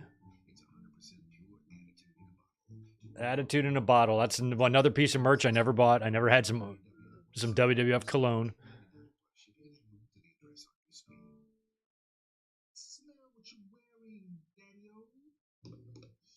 Remember when they did the thing within your house with those two guys, and they started making some appearances. Like, they brought office workers onto TV for some random reason. But I think they might still work there. George and Adam. Yeah, Mike, those guys are two guys that worked in like either the production or the editing department for WWE. They would sometimes be visible in WWF Mania when Todd Pettengill would be at the studio doing shit. They're like behind the scenes guys. And then they started coming out and being on TV a little bit. And they made like characters out of them. But they were kind of like kids, probably just computer nerds who were really good at shit that WWE needs to do production-wise. I'm like, if you were a dorky nerd wrestling fan, that's your in. Find some sort of technical skills that we can get in the back door that way.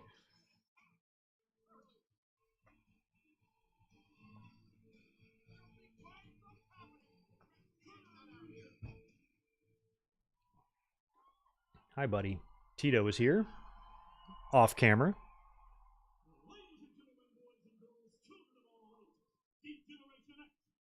This was so over.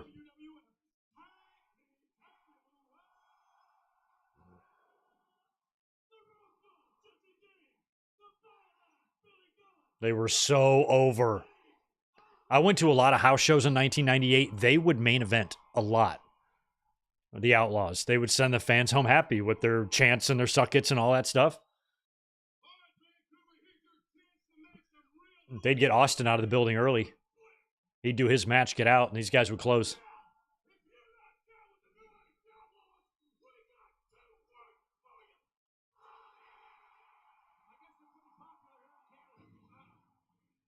So this is Shamrock and Bossman. Do they win the titles here? Because they were champions, right? Or did they lose the titles to the Outlaws already? But I know Shamrock and Bossman were champs, right? Well, they're still champs. Got the hardcore champion and the IC champ coming down here. With Commissioner Shawn Michaels. So at this event, the previous year, Shawn Michaels defended the WWE title against Ken Shamrock. While Bossman was still farting around in WCW.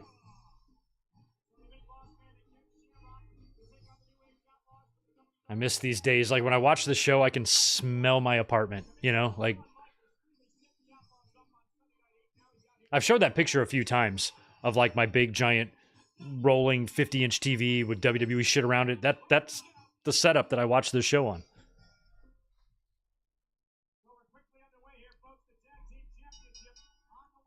Oh, thank you, We Are Pro Wrestling. They win the belt next night on Raw. Well, thanks for spoiling the outcome of this match. But no, I thought that maybe this was it. And then that means they must drop them to what? Owen and Jarrett? Because Owen and Jarrett would be champs at WrestleMania, which I was at. So, oh, interesting.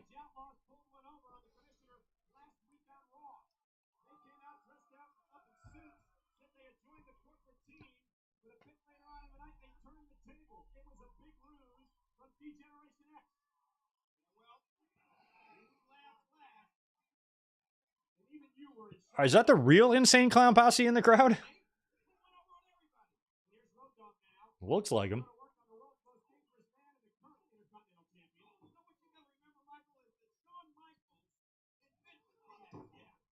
Shawn Michaels invented DX. Actually, the NWO invented DX. Because there would be no DX without that.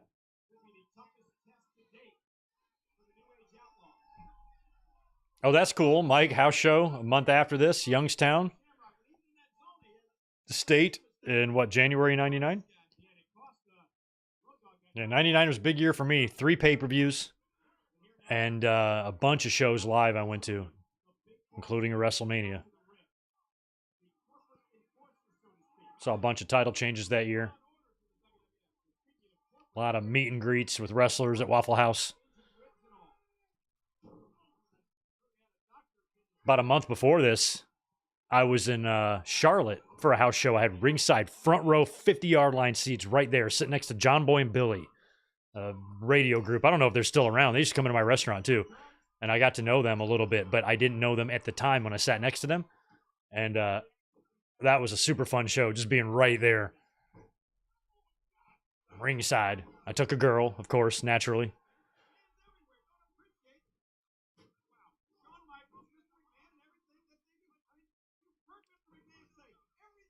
Crotch him.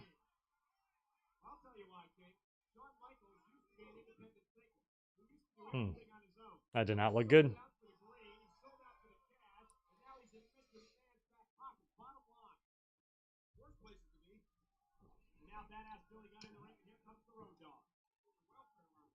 I remember them not really knowing what they wanted to do with Shawn. Because Shawn is like corporation here. But then doesn't he kind of like join back up with DX? Has that happened yet? I think it does. I think it's next year because I know he's kind of like a babyface commissioner in at WrestleMania. And I think he gets like attacked. And they never really paid that off, but they were teasing you and hinting to you that DX was not a fan of Shawn, even if they were being nice to him to his face, that they were maybe secretly plotting against him, but they never really got a chance to pay it off because Shawn was a mess.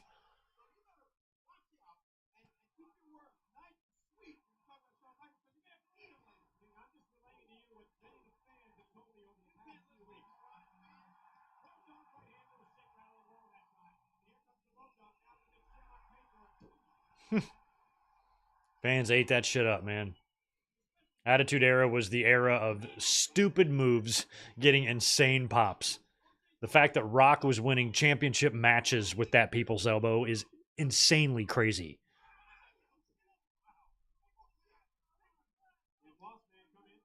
But that's why wrestling's entertainment. You know, it's the bionic elbow. You know, everybody's got their own version of the bionic elbow.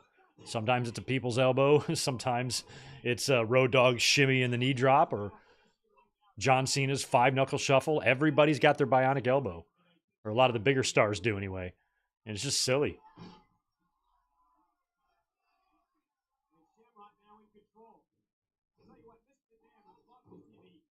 Hogan had his wind-up punch. You know, Rock spit on the hand, you know, all those things.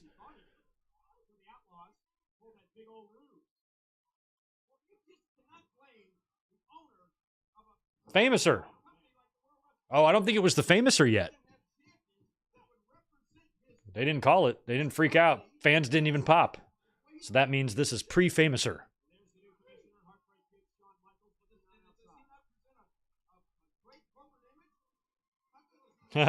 Victor, and the fans got a free souvenir with the people's elbow? Well, a fan got a free souvenir. Not fans. One elbow, one fan.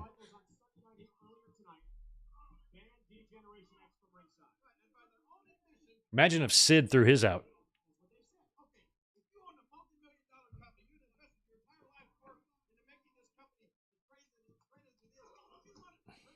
That's awesome. Yeah, Mike, I've had a lot of behind the gorilla position moments. I had a big one with The Rock. We got right back there one time. We were right by the curtain where they came out. Nobody saw us. We were all the way back there where we should not be.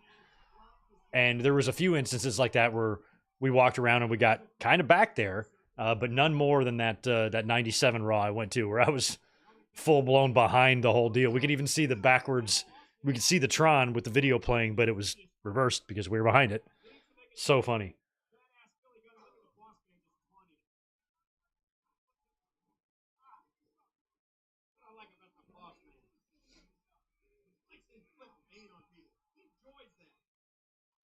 face lock by the Big Boss Man.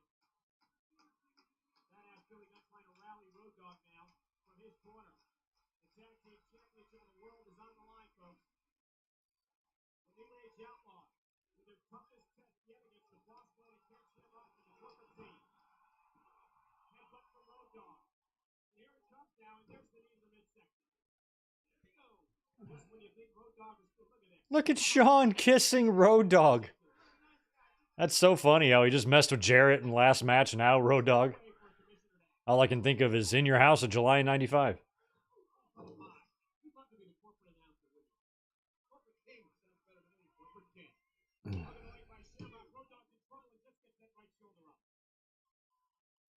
Shamrock and the Big Boss Man win the tag team championship. Shamrock will hold the tag team belt and the Intercontinental title. Big Boss Man will hold the Hardcore championship and the tag team championship. Yeah, I'd like Shamrock to go into. I just cannot believe he was only there 2 years, and we still talk about him. Fans still remember him vividly, and he had such a short run.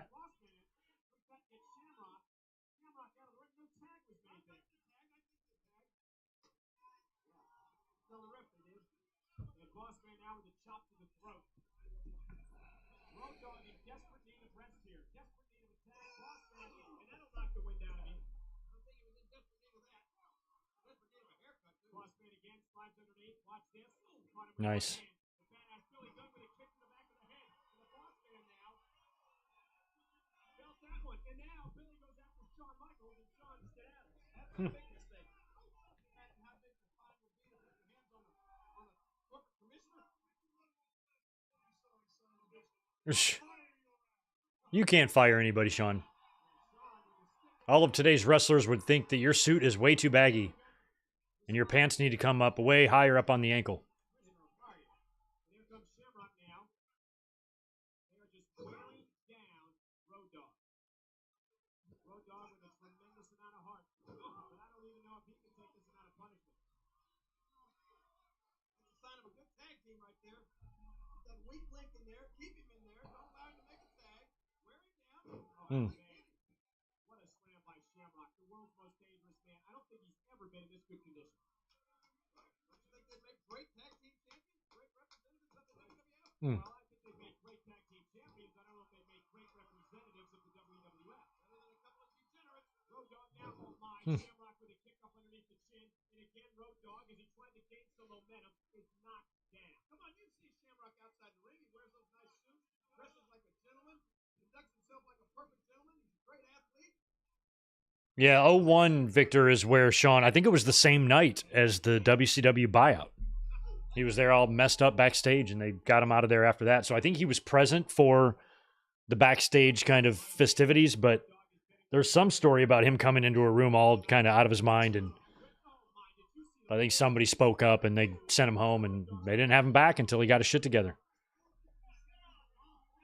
And during that time he was off or fired, that's when he did the shoot interview, which I have. Talked about everything. Breasts. Did you...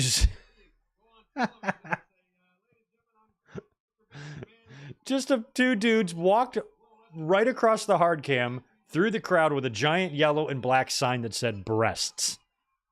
That is why wrestling's great.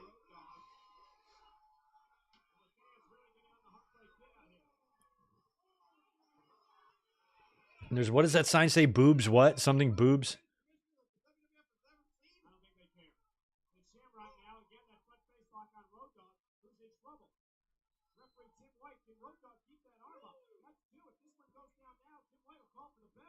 Yeah, Timmy White, he ain't shy about calling for the bell. Oh, Road Dogg's still there.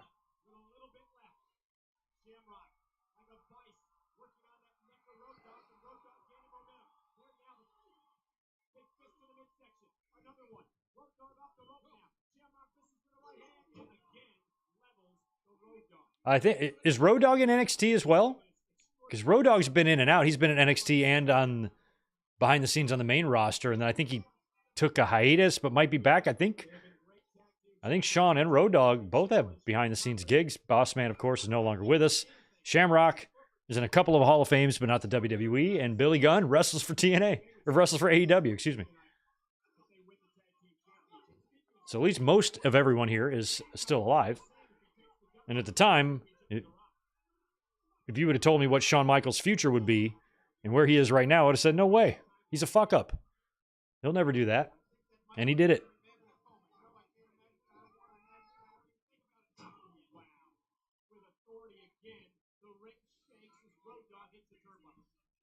Oh my God, Shawn with the smack talk.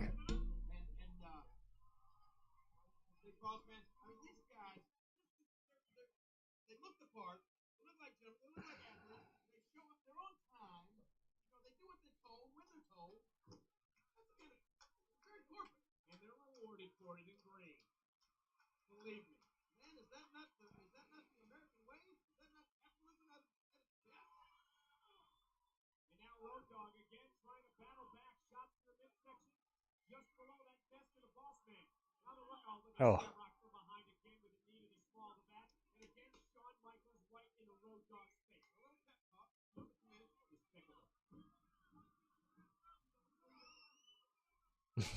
Shawn.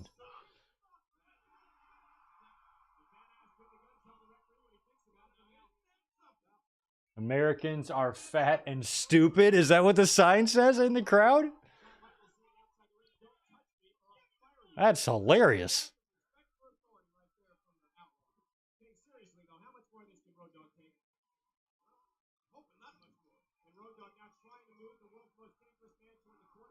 It's like, you're in Canada. Why are you just yelling at Americans?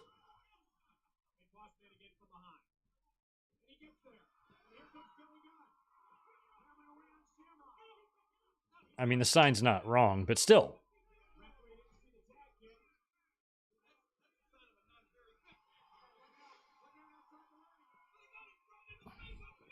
Come on, Billy. Give Shawn a famouser through the table.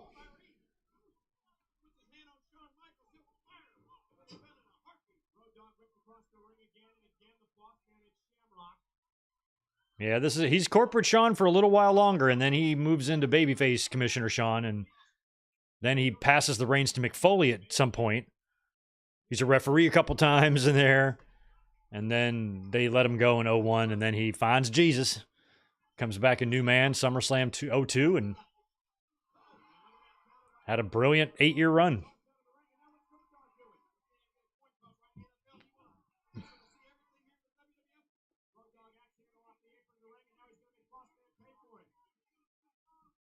Oh. Did he get kicked by Shawn, huh? Shawn nailed him. And he kicked him again.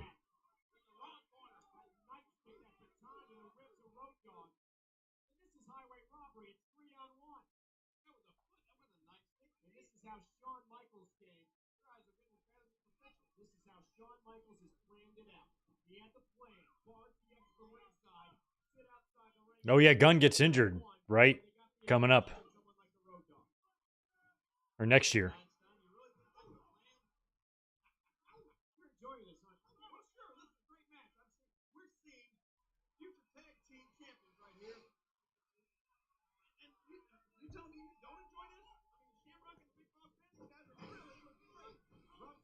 Mm.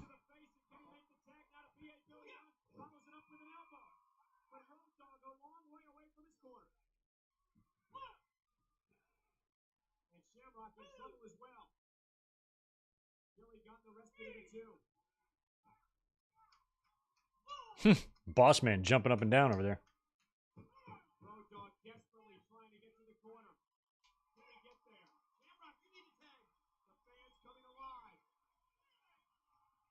I always thought Road Dogg's hair was so weird.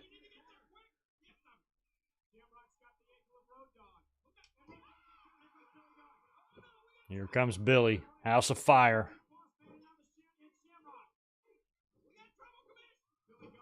We got trouble, commish. I don't know how the Outlaws are going to survive this if they have Shawn out there, too.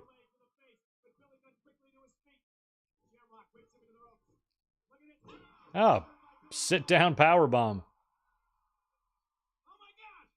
That's right. Billy and Shamrock would start feuding for the IC, right? I think Tim White just slides out of frame. Oh, no. Oh, no. Come on now. Well, he's reading that referee the right act. He's telling you how things ought to be here. Looks like a quick count to me, too. The Outlaws retain the championship. The referee was pulled out of the ring.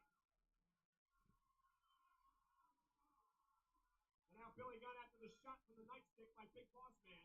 Here's Shamrock now with the cover. Here's one. He can't win? Yes, Billy kicks out.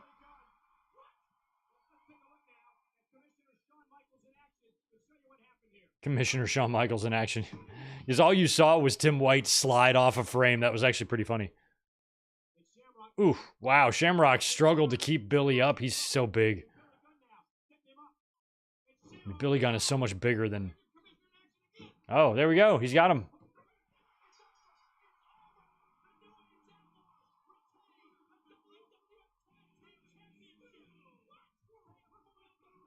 They foiled the plan.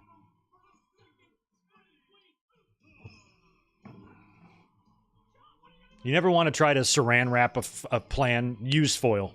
Foil the plan. Works a lot better.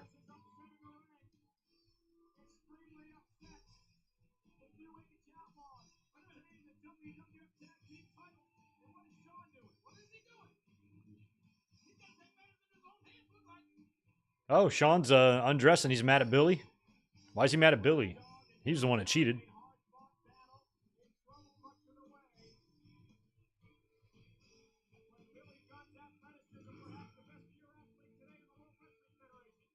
Oh, there they are with that best pure athlete in the World Wrestling Federation shit again. Boy, once they decide on something, they hammer it home.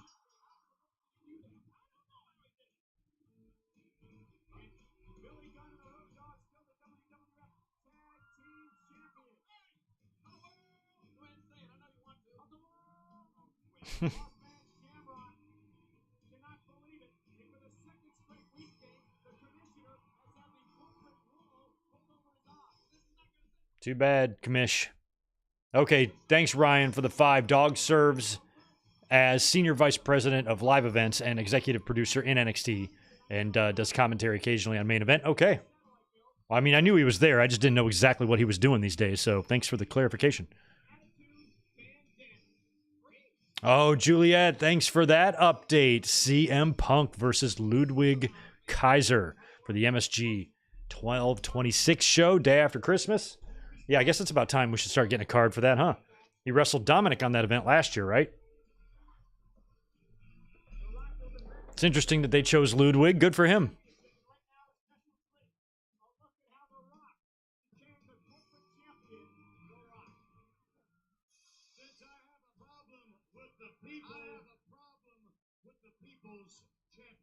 You might be right about that. The next night on Raw after this show is where The Rock makes fun of the WCW guys.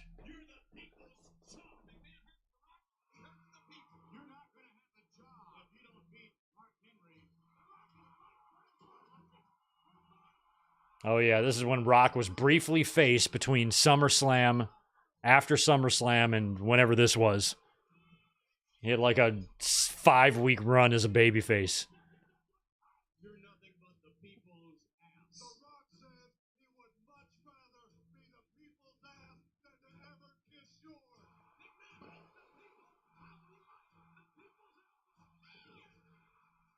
Is Rock gonna wrestle the whole match wearing that? Is he gonna wrestle that in that shit tonight? Because he got the little surgeries, or has he not got that done yet?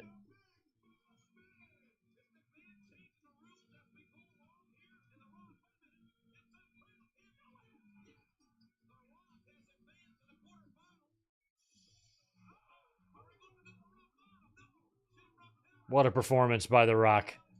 This was fun. I enjoyed this pay-per-view. Having the tournament in one night like that, something we haven't seen in a while. The skull entrance.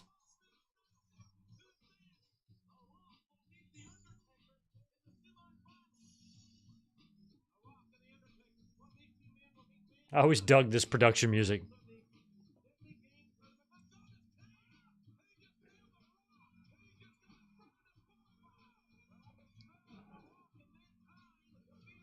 Oh, you were at the MSG show last year? I got MSG's a bucket list. I mean, so is Hammerstein. That whole Manhattan Center, man. Like, I'd like to just see that and visualize it one day. They screwed us all.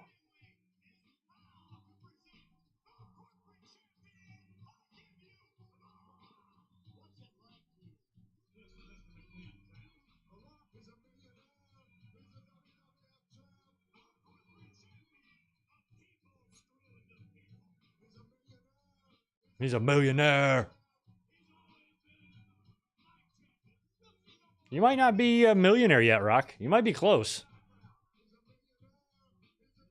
I mean, you've only been in the company 2 years.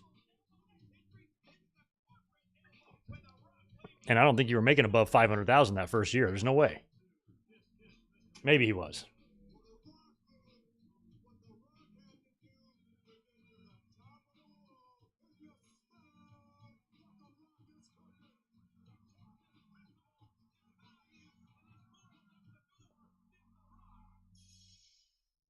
Listen, all this, I won't call him an idiot, but all he wants is for us to simply. So maybe Rock is going to wrestle in that get-up. In the ring. He wants witnesses. It's going to be whited out. He had a little surgery on his titties. That's all I remember. And he had to wear that thing for a while. Because that's how it is after titty surgery. Y'all know. Let's go. What in the world are they talking about? I don't know, but I do know that there was a smile on the face of Mr. McMahon. Oh, Mankind. I forgot he's got this newish music. And then after, he would win the title with this music, and I think like the week after he won the title, he debuted with new music, that car crash theme that he uses.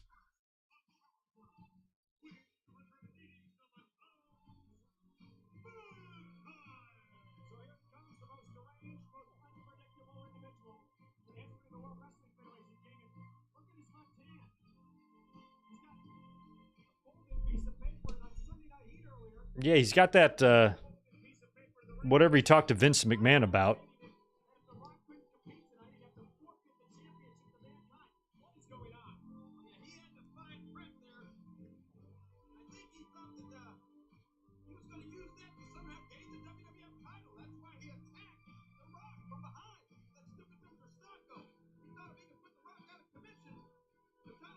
Yeah, whenever I hear this song, I'm thinking of the January 4th show when he's winning the title and celebrating.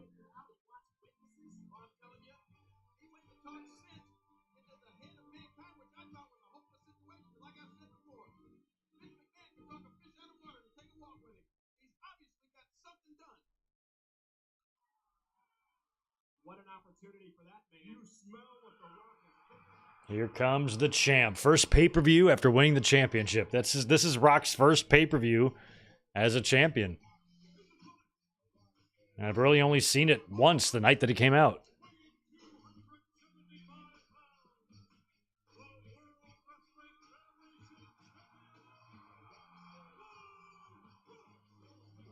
He's got Vince and Shane with him in their baggy suits.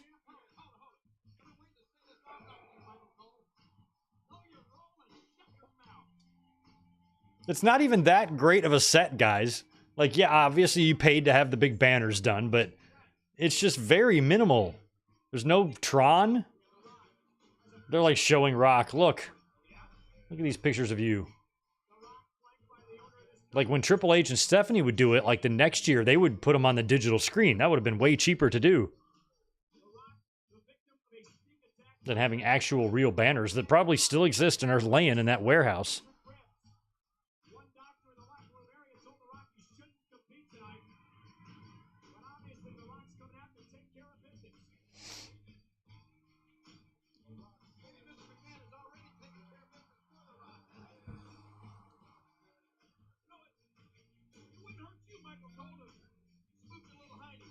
It's so crazy how WWE had totally turned the corner in '98. They were just crushing WCW. This is where all the interesting shit was happening.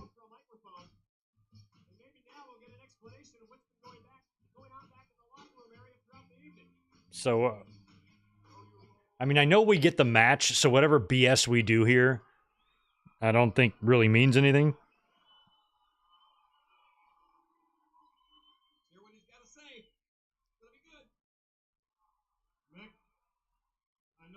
some business to take care of.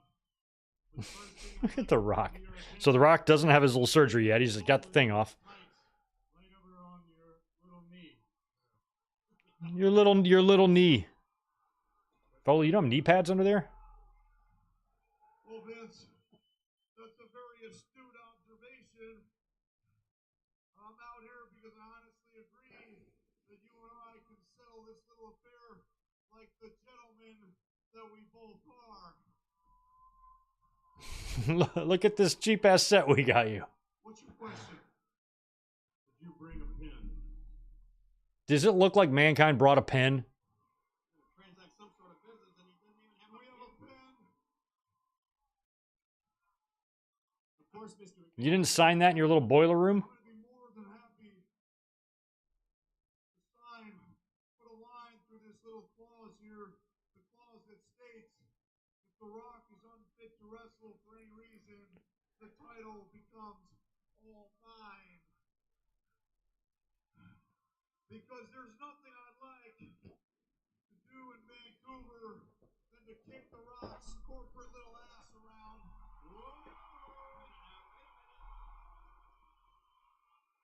When was the last time a pay-per-view was here? Was it the International Incident or they had been here before? There is one thing I'd like better than that, and that is redemption. You see, let's travel back in time, Dad, to the Survivor Series when The Rock turned me into the sharpshooter, and lo and behold, the bell was rung. And to lose that match, Lo and behold. I had to be pinned or say I quit. And you know damn well The Rock didn't pin me, and you know damn well that Mankind would never say I quit. The biggest double cross in WWF history.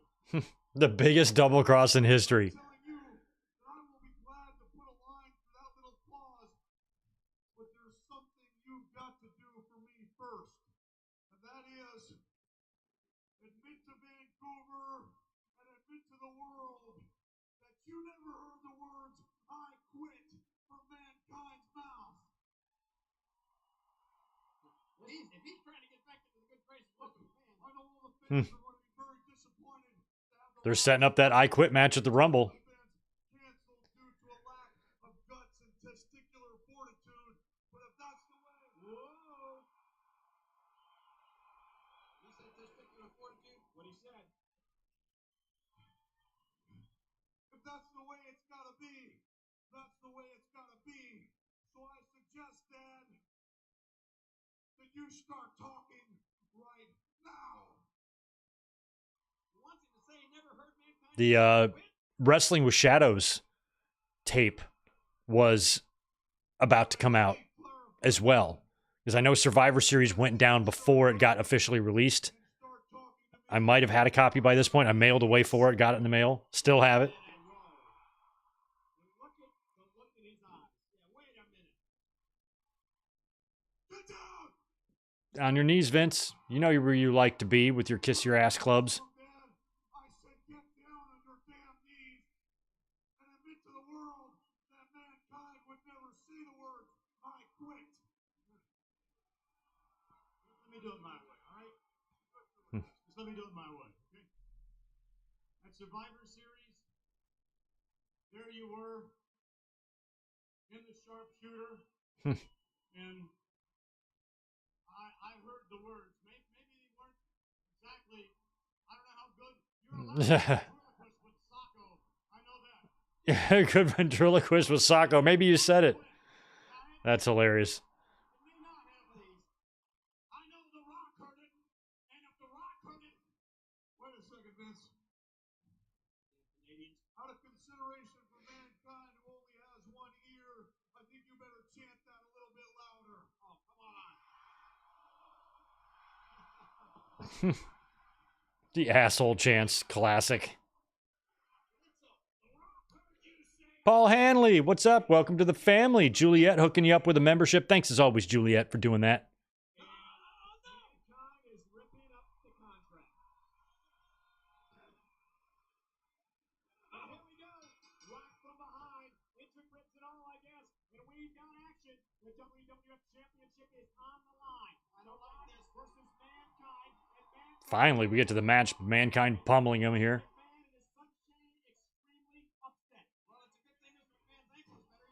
I don't recall how Rock survives this. That would warrant another match on January 4th. I think it's another fucking screw job or something.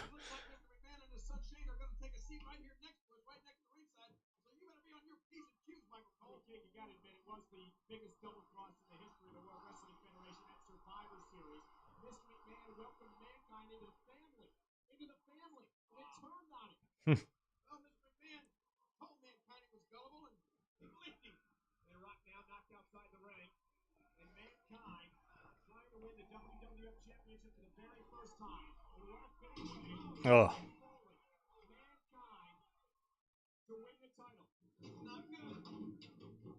Jesus. Oh.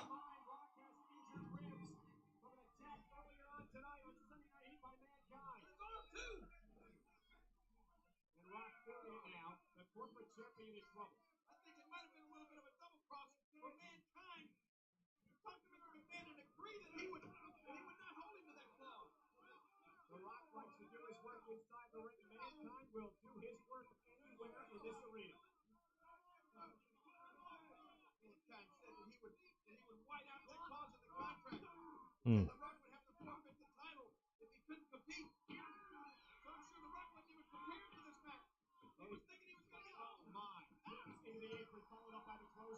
Come on, right. I was like, what is all that stuff in the ring? It's the contract they tore up.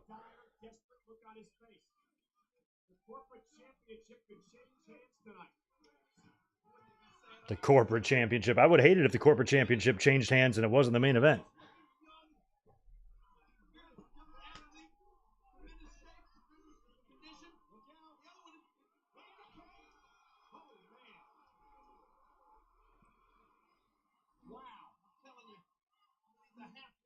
There's a crowd. I think there's a sign in the crowd that says, "Don't sell the elbow."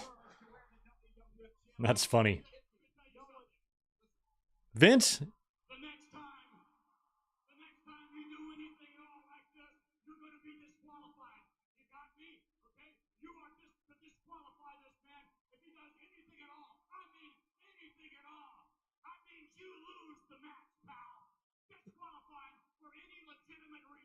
For any legitimate reason. Okay. Isn't that what the referee's supposed to do anyway? Yeah, Lawler. What do you mean making up rules? There's always been that rule. I think the referee just needs to do what he needs to do.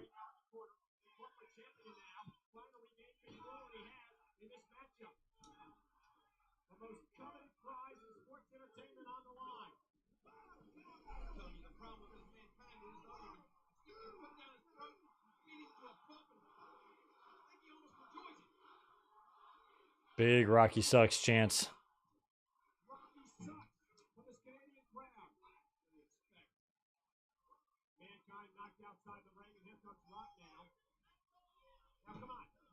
Wrapping the cord.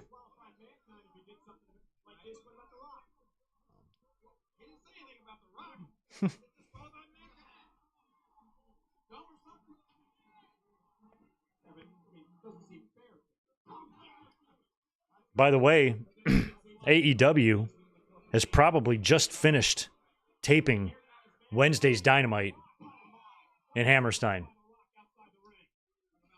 I'll probably read those spoilers.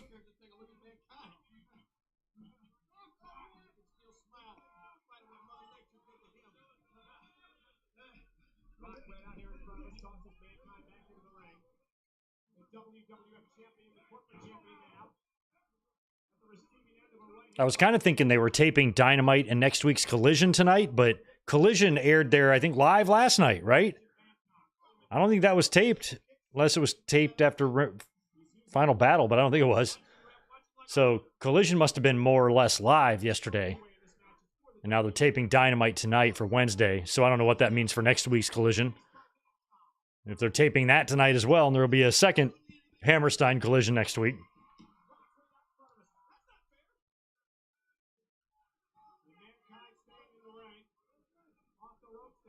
Baseball slide to Rock.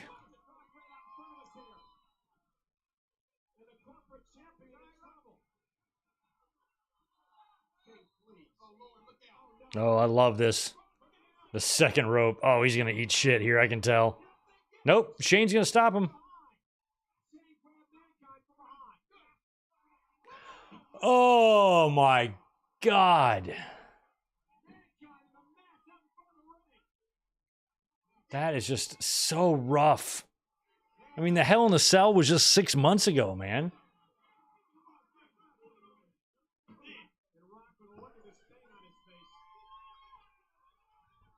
Go grab one more cold one while Mick Foley almost dies here.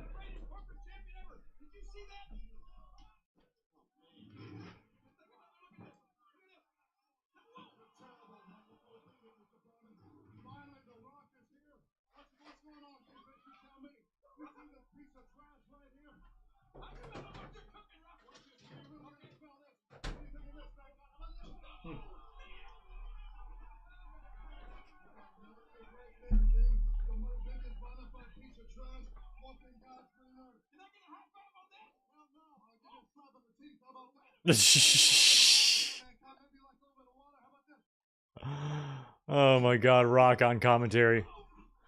I love that he shut down Lawler. Lawler's like, can I get a high five? No, I'll slap your teeth out of your mouth. Puskins. I forgot about Puskins. Puskins at home. He kind of dropped Puskins. He stopped using Puskins. I don't know why. He should have kept it.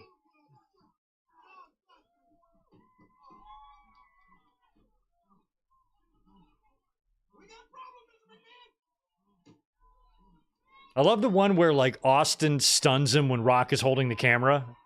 And they're clearly using a less expensive camera because you can see the quality of the video change when they swap, when they cut.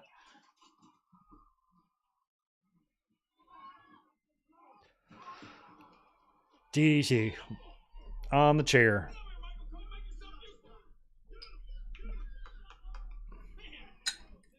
Shane clapping.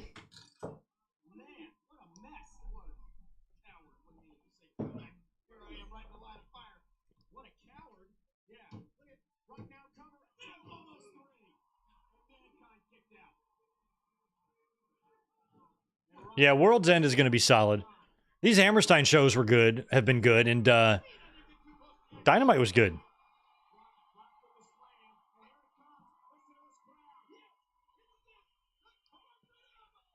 I want to see that don't sell the elbow sign. Nailed him. I mean, look at the crowd for that, you know? I've been blessed enough to see a lot of people's elbows in person. And they go nuts for it.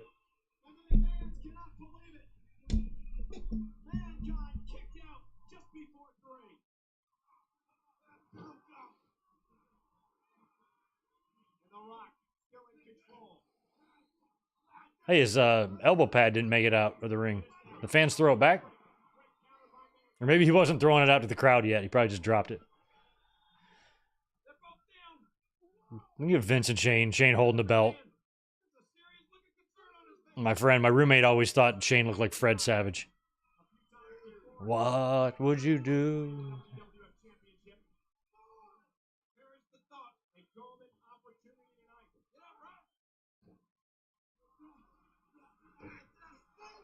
Wait, where was that house show in April of 99? Where was it? Because I think I was at a house show or two in April of 99.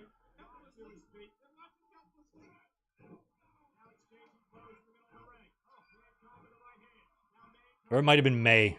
Might not have been April. Nice.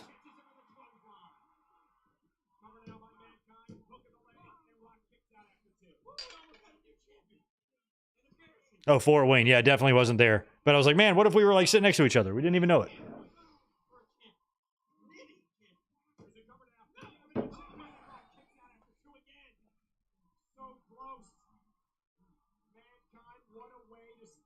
I hope Shane pops up at World's End, because otherwise, this Death Riders angle's been a disappointment. I had high hopes. It felt big. It felt big. But has since kind of lost that feeling. Oh my God. Who was that? Jimmy Corderas? No, that wasn't Corderas. That was Kyoto, I think. And Foley has that great pile driver where he yanks your clothes, your britches, gives you a wedgie on the way down. And he nailed Kyoto with that. My God. Look out, Vince.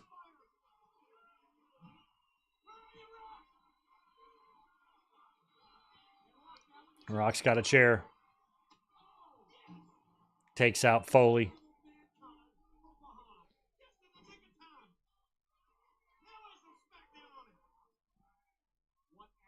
It is crazy looking at the suits now. I can't believe how much my brain has now gotten used to men wearing their clothes skin tight.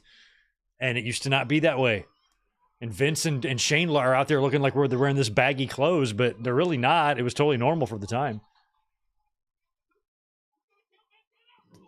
Down. Yeah, Rock is 26 years old here. That's insane.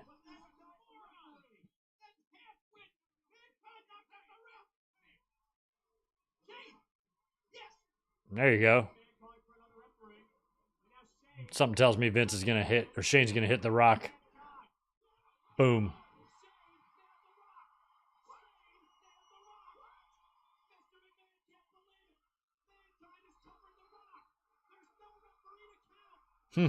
There's Tim White, 1. Why didn't Shane break the count up? Vince McMahon's literally having a cardiac arrest.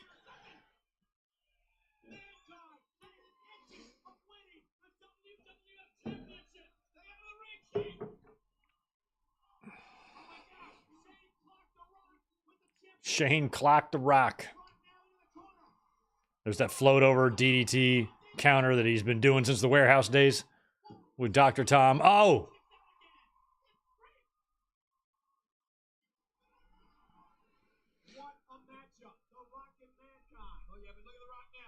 God, and Shane is only 29. That's so nuts. I had just turned 21 3 months before this. I think I was still nursing that hangover.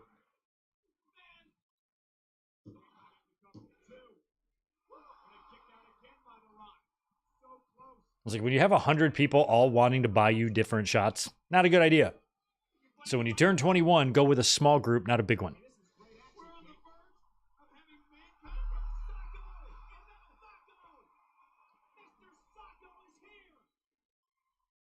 Mr. Sacco is here. Like Mr. Sacco has made a run in. Oh my God. Sacco should get his own music. Mr. Sock. Mr. Sock.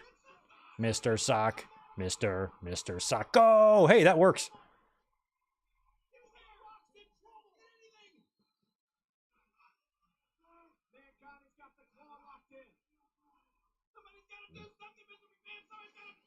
Mr. McMahon, somebody's got to do something.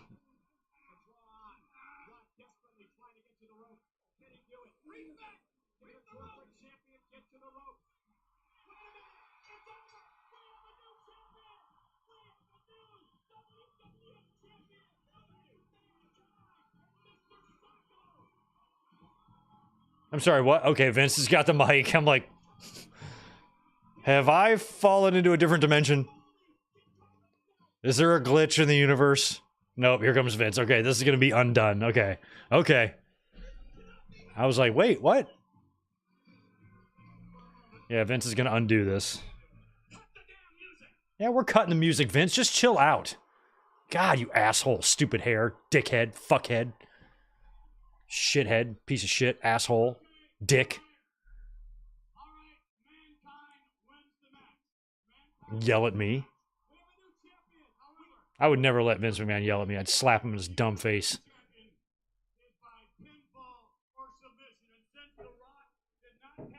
I'll put another dumb hole in your chin.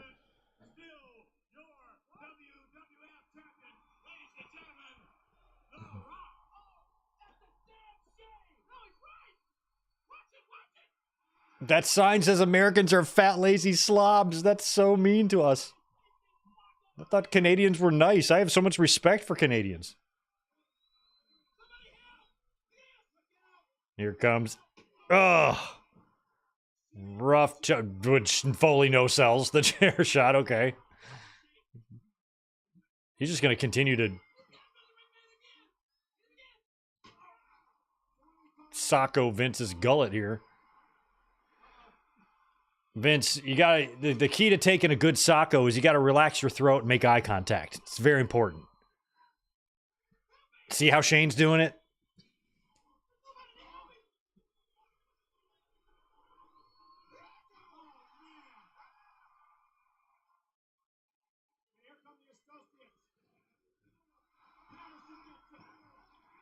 Patterson. What a sell.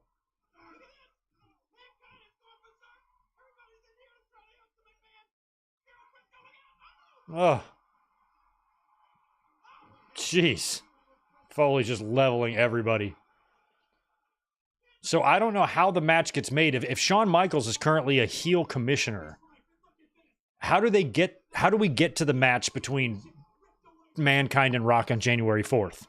We got about a month, because this took place on the 13th. So there's like 4 weeks of TV, if you include the next night on Raw, to get to that.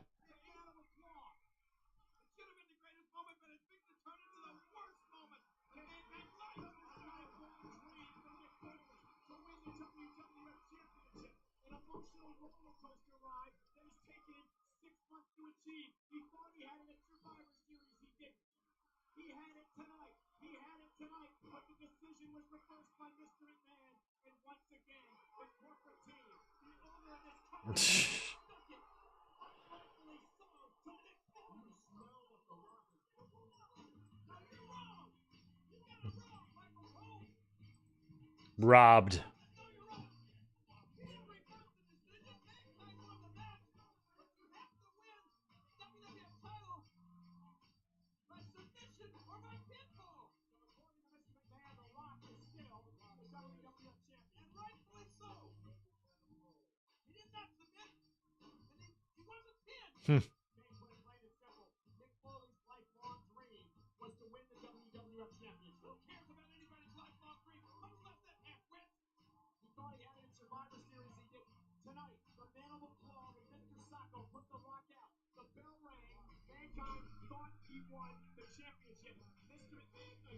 I mean, that was what, Mankind said in the beginning, too. I did not quit at Survivor Series, so technically, neither did The Rock here.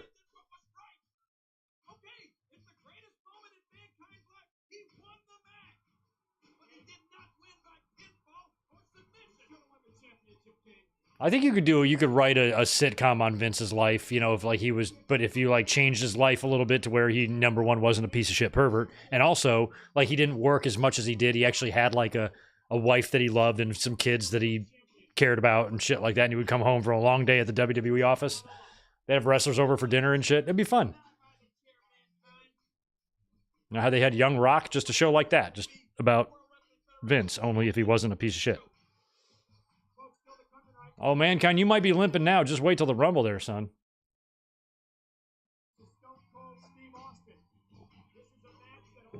Stone Cold and The Undertaker. I'm wondering if me and my buddies talked about that. One of my friends who watched all the pay-per-views with me, he was more Team Rock, I was more Team Austin. And I wonder if I gave him any shit for Rock's first title defense not being in the main event. But my guy, Austin, was in the main event. I wonder if I dunked on him for that. Probably not. I probably didn't notice.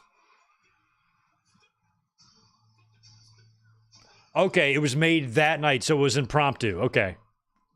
Still wild they did that in a taping, isn't it? When they could have just done it live the night before. Foxstar dropping in the super generous $20. Appreciate that, my friend. They booked Mankind and Triple H in a match to qualify for the Rumble with Shane as a referee. Shane screwed Mankind in that match, and then Mankind used Shane to browbeat Vince into making the Mankind Rock match. Gotcha. Okay. I kind of remember that now. And that all took place on the January 4th Raw. Got it.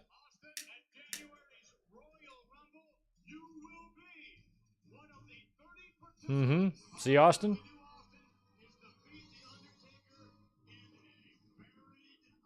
That's right. So there's a Rumble spot on the line here, too. Laid him on the... This is what I was talking about earlier. Lay me on a damn table. Tried to embalm me. Paul Bear looked like he knew exactly what he was doing. He put the little bib on and everything. Imagine getting into that line of work. I knew somebody who was a mortician. He was a roommate of one of my friends. And it's crazy. I mean, that's just not something I'd want to do. Into the manhole. How did they do that, by the way? Did they really dump Paul Bear in a manhole out in the city? Threw his ass in the sewer.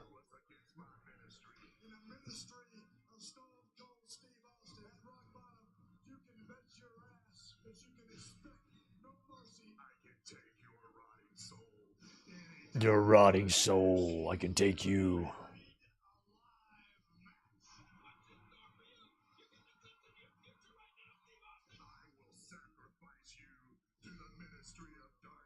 All right, buried alive match. Austin and Taker, they didn't have great matches. Highway to Hell was pretty decent main event, but Austin had better chemistry, I think, with others than he did Taker.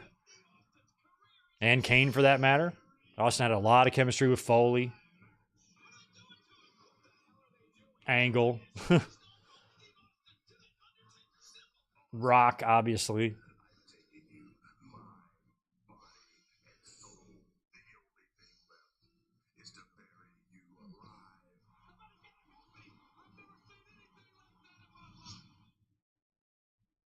That's definitely my maximum fear is like buried alive, but not like buried under dirt. Buried like I'm claustrophobic as a motherfucker. I can't even sit in the back of a van. I'll freak out. But like being like locked in a coffin and then buried and like when I watched Kill Bill, like that happens to Uma, and I had to like leave I couldn't watch it. Like I had to like get out. It was giving me a panic attack. Oh, this is the best Undertaker theme. God, he's about to drop it too. I'm telling you, that Volume 3 CD, man. That's where it's at.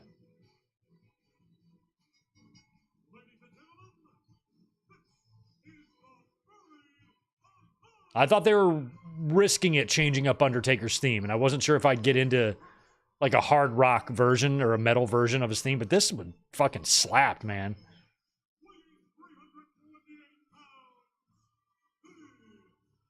And it was probably time for an upgrade, but... And seeing Paul Bear back with him now...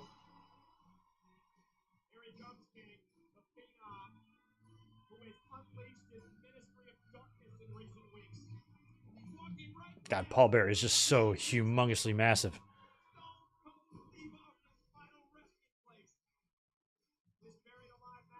Look at the cameraman climbing up the dirt mound there. I think he's got to get a shot of the... He's probably up there to get a shot of that. With the fake roots. The roots trip me out.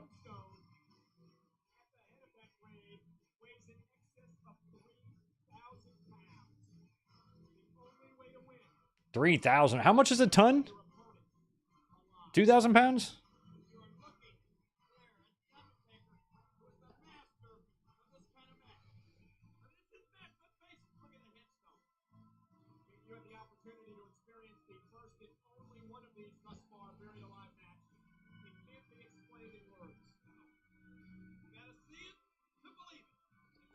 Well, no, his 97 theme, Ben, he was still using kind of the old Ministry. This is new, though. This one he started using in 98.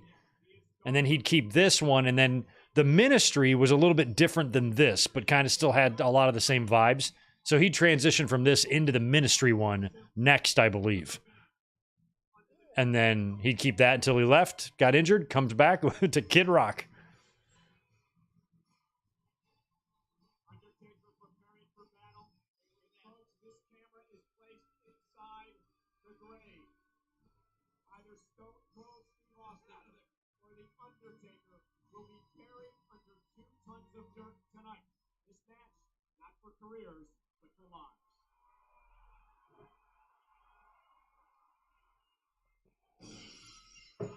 I'm curious that tombstone, if it's not an actual tombstone they had engraved. I'm assuming that's like plastic. It might be real.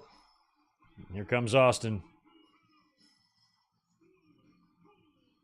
Look at all that dirt, Austin.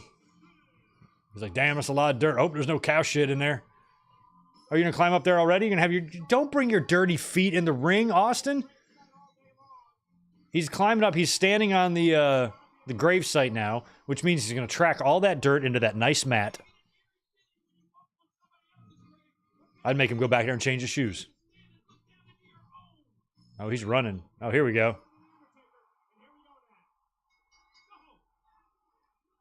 Yeah, these guys are going to get dirty as all hell in this match.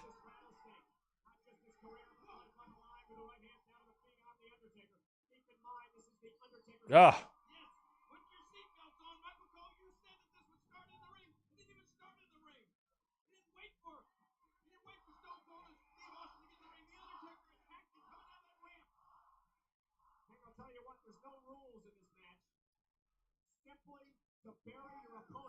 Oh, choking him.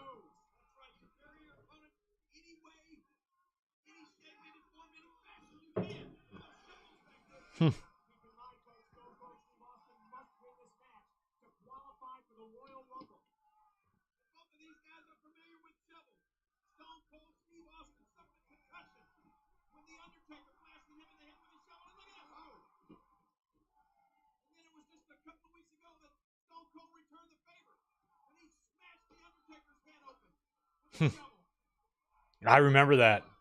I remember that shovel spot Lawler's talking about.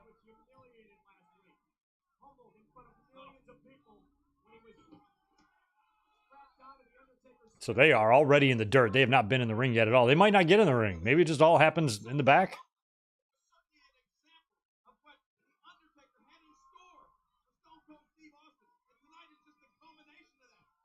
Look at all these shovels. There's a bunch of shovels.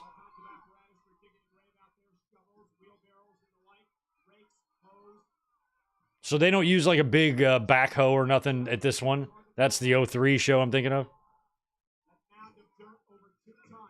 They got to use actual shovels for this and a wheelbarrow.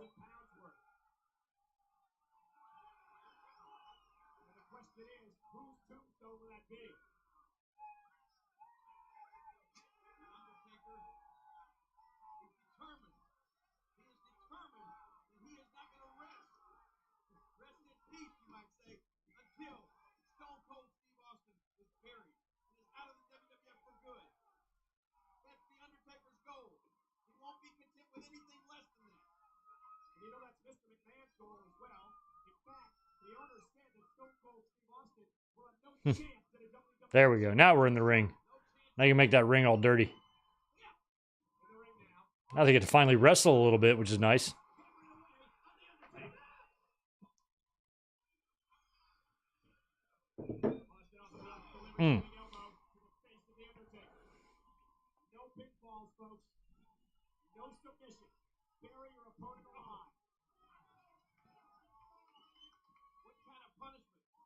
So you guys referenced earlier, you said there's the tag match on SmackDown that's a Buried Alive match, which I kind of vaguely remember. Did we get any other Buried Alives other than that one between now and 2003 Survivor Series? I don't remember any in 2000 or 2001, 2002, or 03. 04 did get a little weird. We did... Or no, 03 is when it happened. But then 04, like, we murdered Paul Bearer. And we did some weird shit.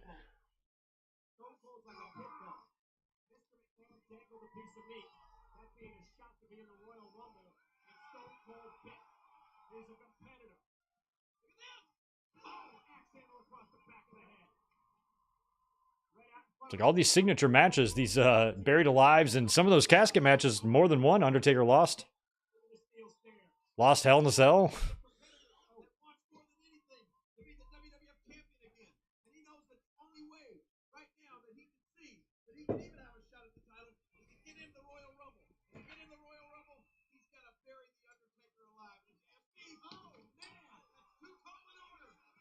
Who's the third guy over there with Carlos and Hugo? He seems terrified. I think they threw the Austin punching bag in the ringside area. There it is.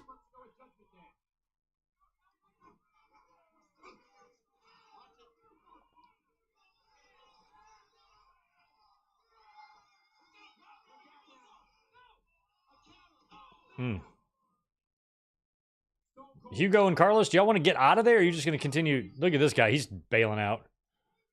He's like, I've had enough of this. no rules, folks. Oh, man, into the stairs of the ring post. And the Undertaker now has taken control. The Phenom in his Ministry of Darkness.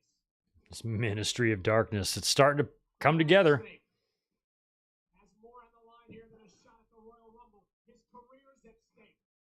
His career could be smothered. It could be snuffed out under 2,000 pounds of dirt. And I'm just trying to think, what is it going to take to finish off Stone Cold Steve Austin? We certainly know that one tombstone, one choke slam is not going to do it. What is the Undertaker going to have to come up with to finish off Stone Cold Steve Austin here tonight? I want to know which one of these competitors ends up knocking their opponent out. How either one's going to have the strength to drag their opponent up that mound of dirt, grave and then bury them alive. And bury them alive.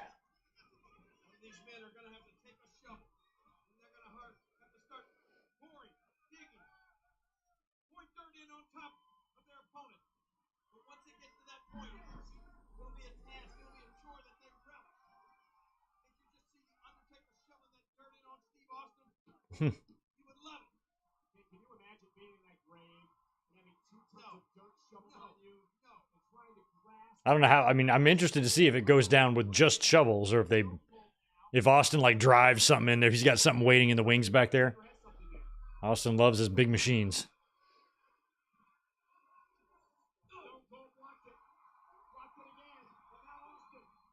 Oh. I don't know. It might be kind of fun to roll down a mound of dirt like you're a kid. I rolled down lots of mounds of dirt as a kid.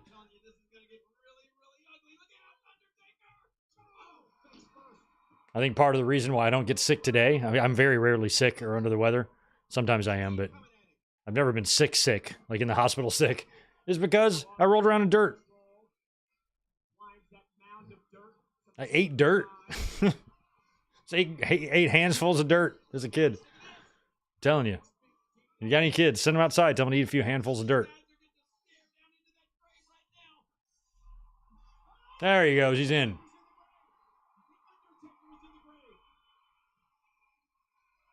That's not going to be enough. Oh, you got to like... Yeah, don't knock over that wheelbarrow. You're going to need that. They even put a burial wreath. Now they're both in the hole with the fake roots.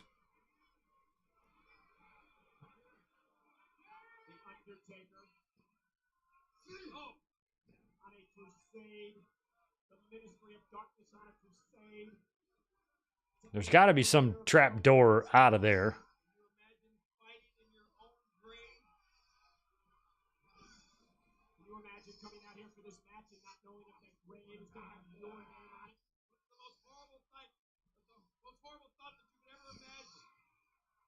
This shot right here of Taker choking Steve, I almost made that my thumbnail.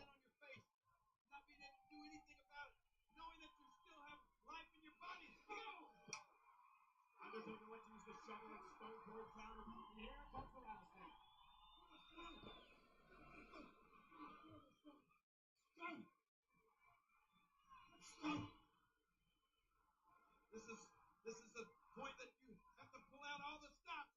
You got to do anything that you absolutely can do to avoid being buried here at this point. They're just in the... I think the rest of this match is going to transpire here. They're not going to be back in the ring. Well, they might be. It's 15 minutes left.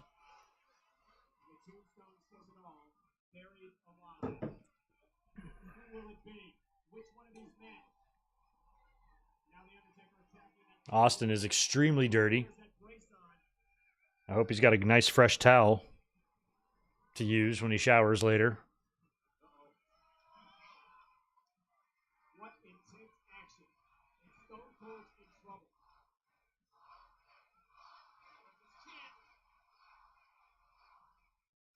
Hmm.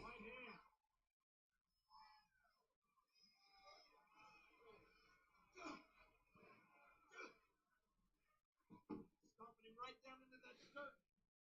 I intend to bury him with later. This rivalry between these two is unparalleled, unmatched, but never ever a match like this between these two men. Oh, they're leaving. They're leaving the graveside area. Now they're going to more get some fans dirty here.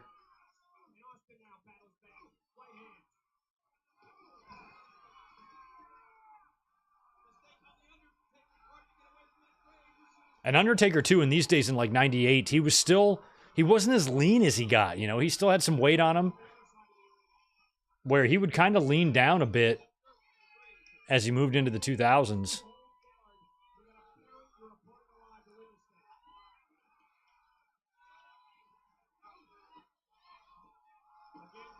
Yep, Taker's 2 and 3 in Buried Alive matches, win over Mankind and Rock and Sock Connection, losses to Stone Cold and Vince. Oh yeah, I guess he does technically win, and he beats Mankind right at that first one. I always think of him losing because he gets buried, but I guess he won that one, huh? And then Mankind got out, and then they attacked him, and I think like the Executioner came in, right? Huh, interesting. And he did beat Kane at 2010 at Bragging Rights. Okay, so there was another one there. Bragging Rights in 2010. Boy, I just started dabbling in YouTube a little bit. I thought the pay-per-views back in those days were so shitty. Yeah, Barry, I agree. Taker in 07. That was a good-looking Taker. Sexy, if you will. And thanks for the $10, Ryan.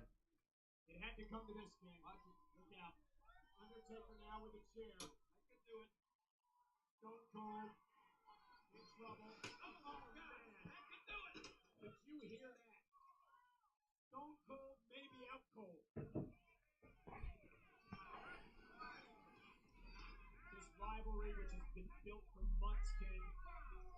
It's come to this. It had to come to this. It had to end somewhere. I think The Undertaker is about ready to take Austin's soul. He's ready to finish it. Austin rolling back into the ring now. The prophecies of The Undertaker are about to be fulfilled. We saw him say that he would take Austin's soul. And Austin now with a clothesline. Over the top rope. Covered with soil.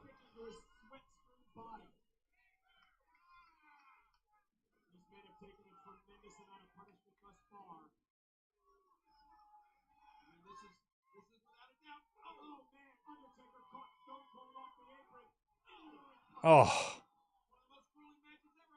Those ring post shots always make me cringe. They just look like they hurt like a bitch.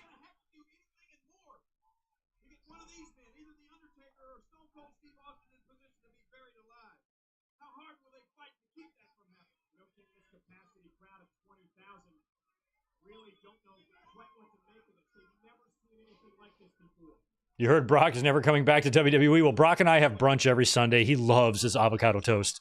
And last I was talking to him, he was saying that he's probably not going to go back there. And I understand. He knows how I feel about the mistakes he made.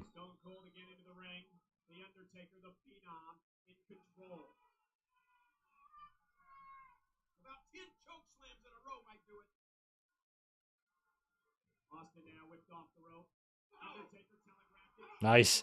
They didn't fuck that spot up. That's the same spot that knocked Austin out at SummerSlam. Which is, I can't believe it didn't do more than knock him out. I can't believe it didn't hospitalize him. Coming up like that. In this match, not only growing for Austin, but look at The Undertaker. I know it. He's going to have to do that again and again. Both of these men are totally spent. Can you imagine if you do beat your opponent, having to drag your opponent into that grave site? You're right. Both of these guys the first pay-per-view that happened after I launched this channel. So that would have been the first pay-per-view after WrestleMania 26.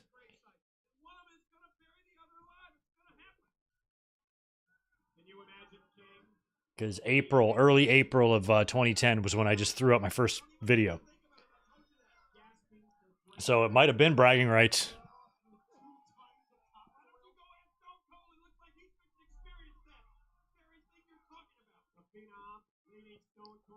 And then I moved here in September of 2010 to California. So I was going through a lot of transition at the time. Gas can? I love how he can't crawl up the dirt. Come on, Taker. Come on. There you go. Oh, he's going to kick Austin in the grave, pour gasoline on him, burn him, then bury him? I guess that would be slightly quicker of a death, but not any less pleasant. Oh. Whoa. Fans threw in a big drink cup. Oh my God. You're going to need more than that. Doing it like a dog. There you go. Get your shovel.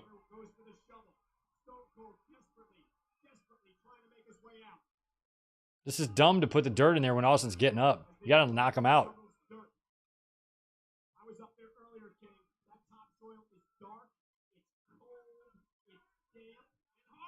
It's dark, it's cold, it's damp.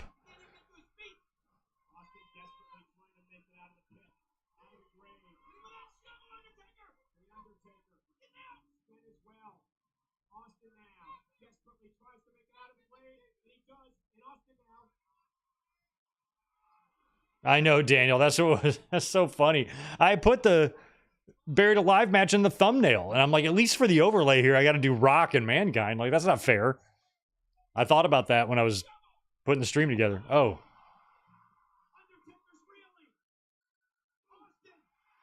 Stunner into the grave.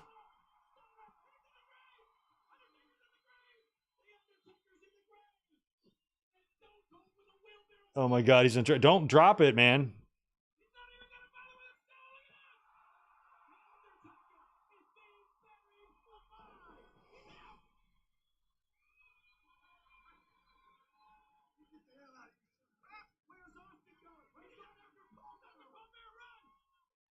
Well, that's Austin's just leaving. Okay, this must be where the Kane thing happens.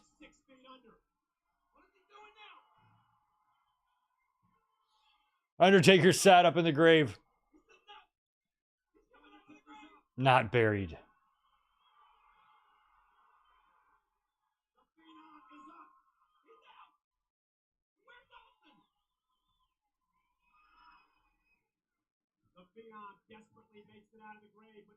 Oh, is he waiting?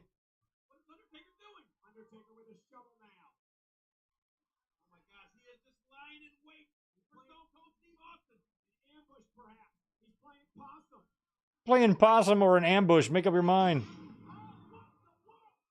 They set off pyro where he was just laying. That is crazy. What if that would have gone off when he was in there? You'd have blowed up the Undertaker. What happened to the Undertaker? He just blowed up. Here comes Kane. Look out. Oh yeah, Kane's kind of a babyface here. I kind of forgot about that. Oh, dirt in the face.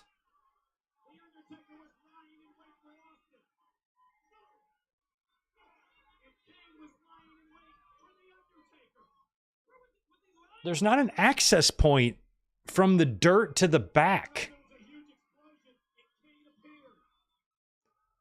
There's no way Kane was under there all night. Unless when the lights were out during the entrances, he climbed up the dirt, hopped in, and got under the little trap door. I'm assuming under the big mound of dirt, there's a little box or something under there that they can slip into.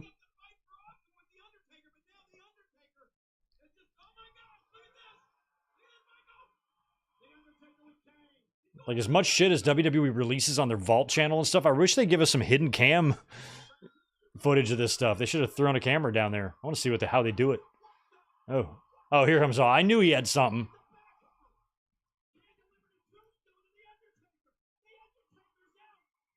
When I was a little boy, like 4 and 5 years old, I was obsessed with, like, tractors and shit, you know? I always called them big machines. That's all I knew what they were. I didn't know what they were called. A big machine. I was very obsessed with big machines. And I had a lot of toy, little, tiny big machines. There we go. At least he's got some dirt already there in the payload of it. Drop it in. A little further. I love that they have somebody else operating it so Austin doesn't have to fuck with it.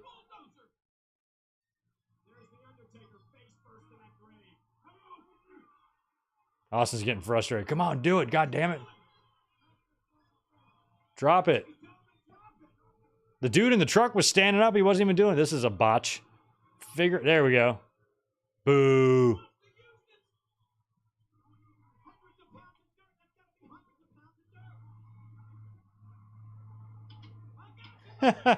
Austin is just getting frustrated. He's going to miss. There you go. Get it in there.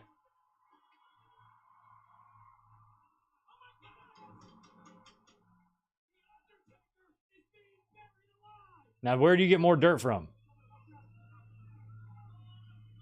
Scoop more dirt.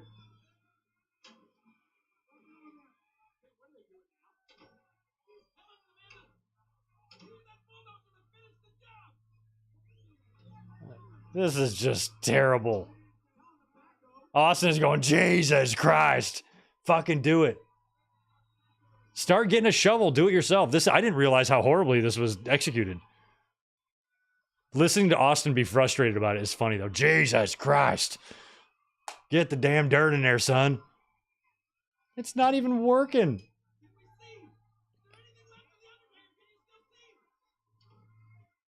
He's going to go tell the guy.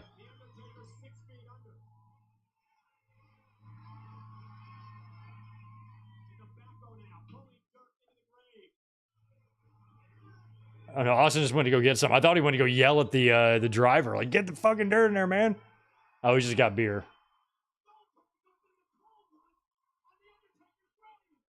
Boy, that didn't execute well at all.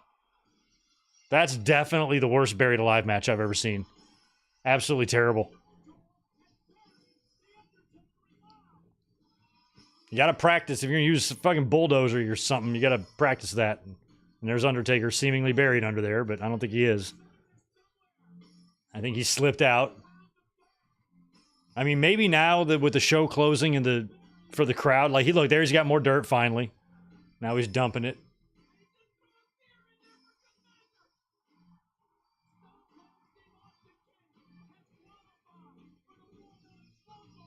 And now Austin is in the Rumble.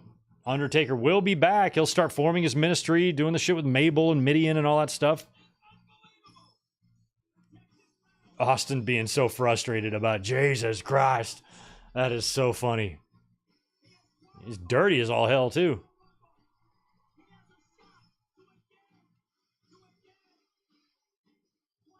He's still burying the Undertaker, this guy, this J-Brone. There you go. Put it in there. It's like, do you not know how to work this thing? There you go.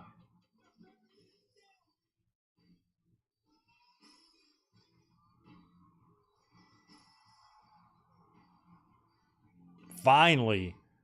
Not even, because they wrestle again at fucking Over the Edge. But man, the Austin Taker saga just went on way too long from the summer.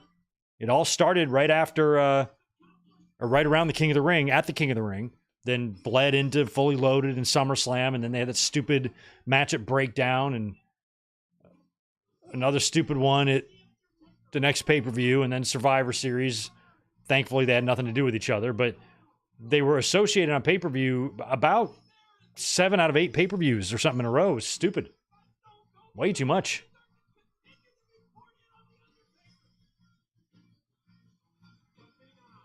Austin's got his little cooler of beer. I love it. He's coming and inspecting the handiwork there.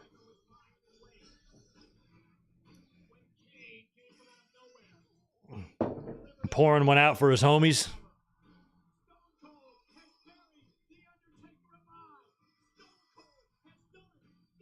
Oh my God. Crazy. What a pay-per-view. I apologize for picking this one, but I was really stumped the other night. I could not fucking land on a Starcade, so I'm like, let's just do Rock Bottom. I'm kind of regretting that, but hey, at least we knocked it out. At least we got it done. And I'm going to take a look at that poll right now, actually, while we're still live, and see what we're going to do next week.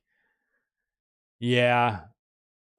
Starcade 99 is going to win unless there's some drastic comeback. So I'll start putting that together for next week. And I think that pay-per-view is kind of bad too, but we might have more fun watching it than this one because that Buried Alive match was twice as long as the Rock and Foley match. And the ending with them trying to bury Undertaker, hearing Austin getting audibly pissed off. Jesus Christ. That was the funniest part of the whole show for me. But the best part is always watching these shows with you guys. So we're wrapping up another year of the watch-alongs. One more week left next week, and we will be done with the 2024 watch-alongs. Going to debut all the podcasts next year in 2025, a little bit different of a look, just kind of keep things spicy. And we'll start putting together some sold-out, some Royal Rumbles and whatnot for January, trying to formulate a schedule there. And as soon as I get on the other side of Christmas Day, then I got like 6 out of 7 days off. I'll be able to focus a lot of attention on this and get everything set up for the new year. Looking forward to it. And this will be the last stream, until after Christmas, which will only be just a few days. So I want to wish all of you guys a very, very happy and Merry Christmas and happy holidays. And I hope you guys enjoy your time off if you have any. I hope you enjoy your time with your family if you have any.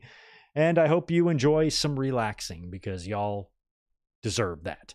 And next week, it's going to be Starrcade 1999. The card, I did look at it, and it did look interesting, but I think the whole pay-per-view as a whole is widely considered one of the worst of all time. So we're going to close out the year on a high note. We're going to be doing a lot of shitty pay-per-views in the future because WrestleMania season, we got to get to some bad ones. We got to get to 2. We got to get to 11 and 9, I think, and shows like that. So we're going to close out with a very, very fun Starrcade. Merry Christmas, happy holidays to all of you. Keep a lookout on the channel, though. I'll be posting some shorts. The channel's not going to be completely dead until Thursday or Friday. There will be some stuff up here, but no watch along for Raw tomorrow. Tomorrow is taped, and I'm going to be working. And then Christmas Eve, I'm going to work all day, and then finally, time off for the Gregster. So we will be back at it hard here this coming up weekend. When we watch World's End, keep a lookout for all the links, too. I'm going to be posting World's End links, Starrcade 99 links, January 6th Raw links, all up in the next couple of days. So you'll see some future links for streams up on the channel, and looking forward to closing out 2024 strong. And thank you so much for hanging out with us tonight, and I'll be catching you all in just a couple of days. Until then, Merry Christmas and Happy Holidays. Peace.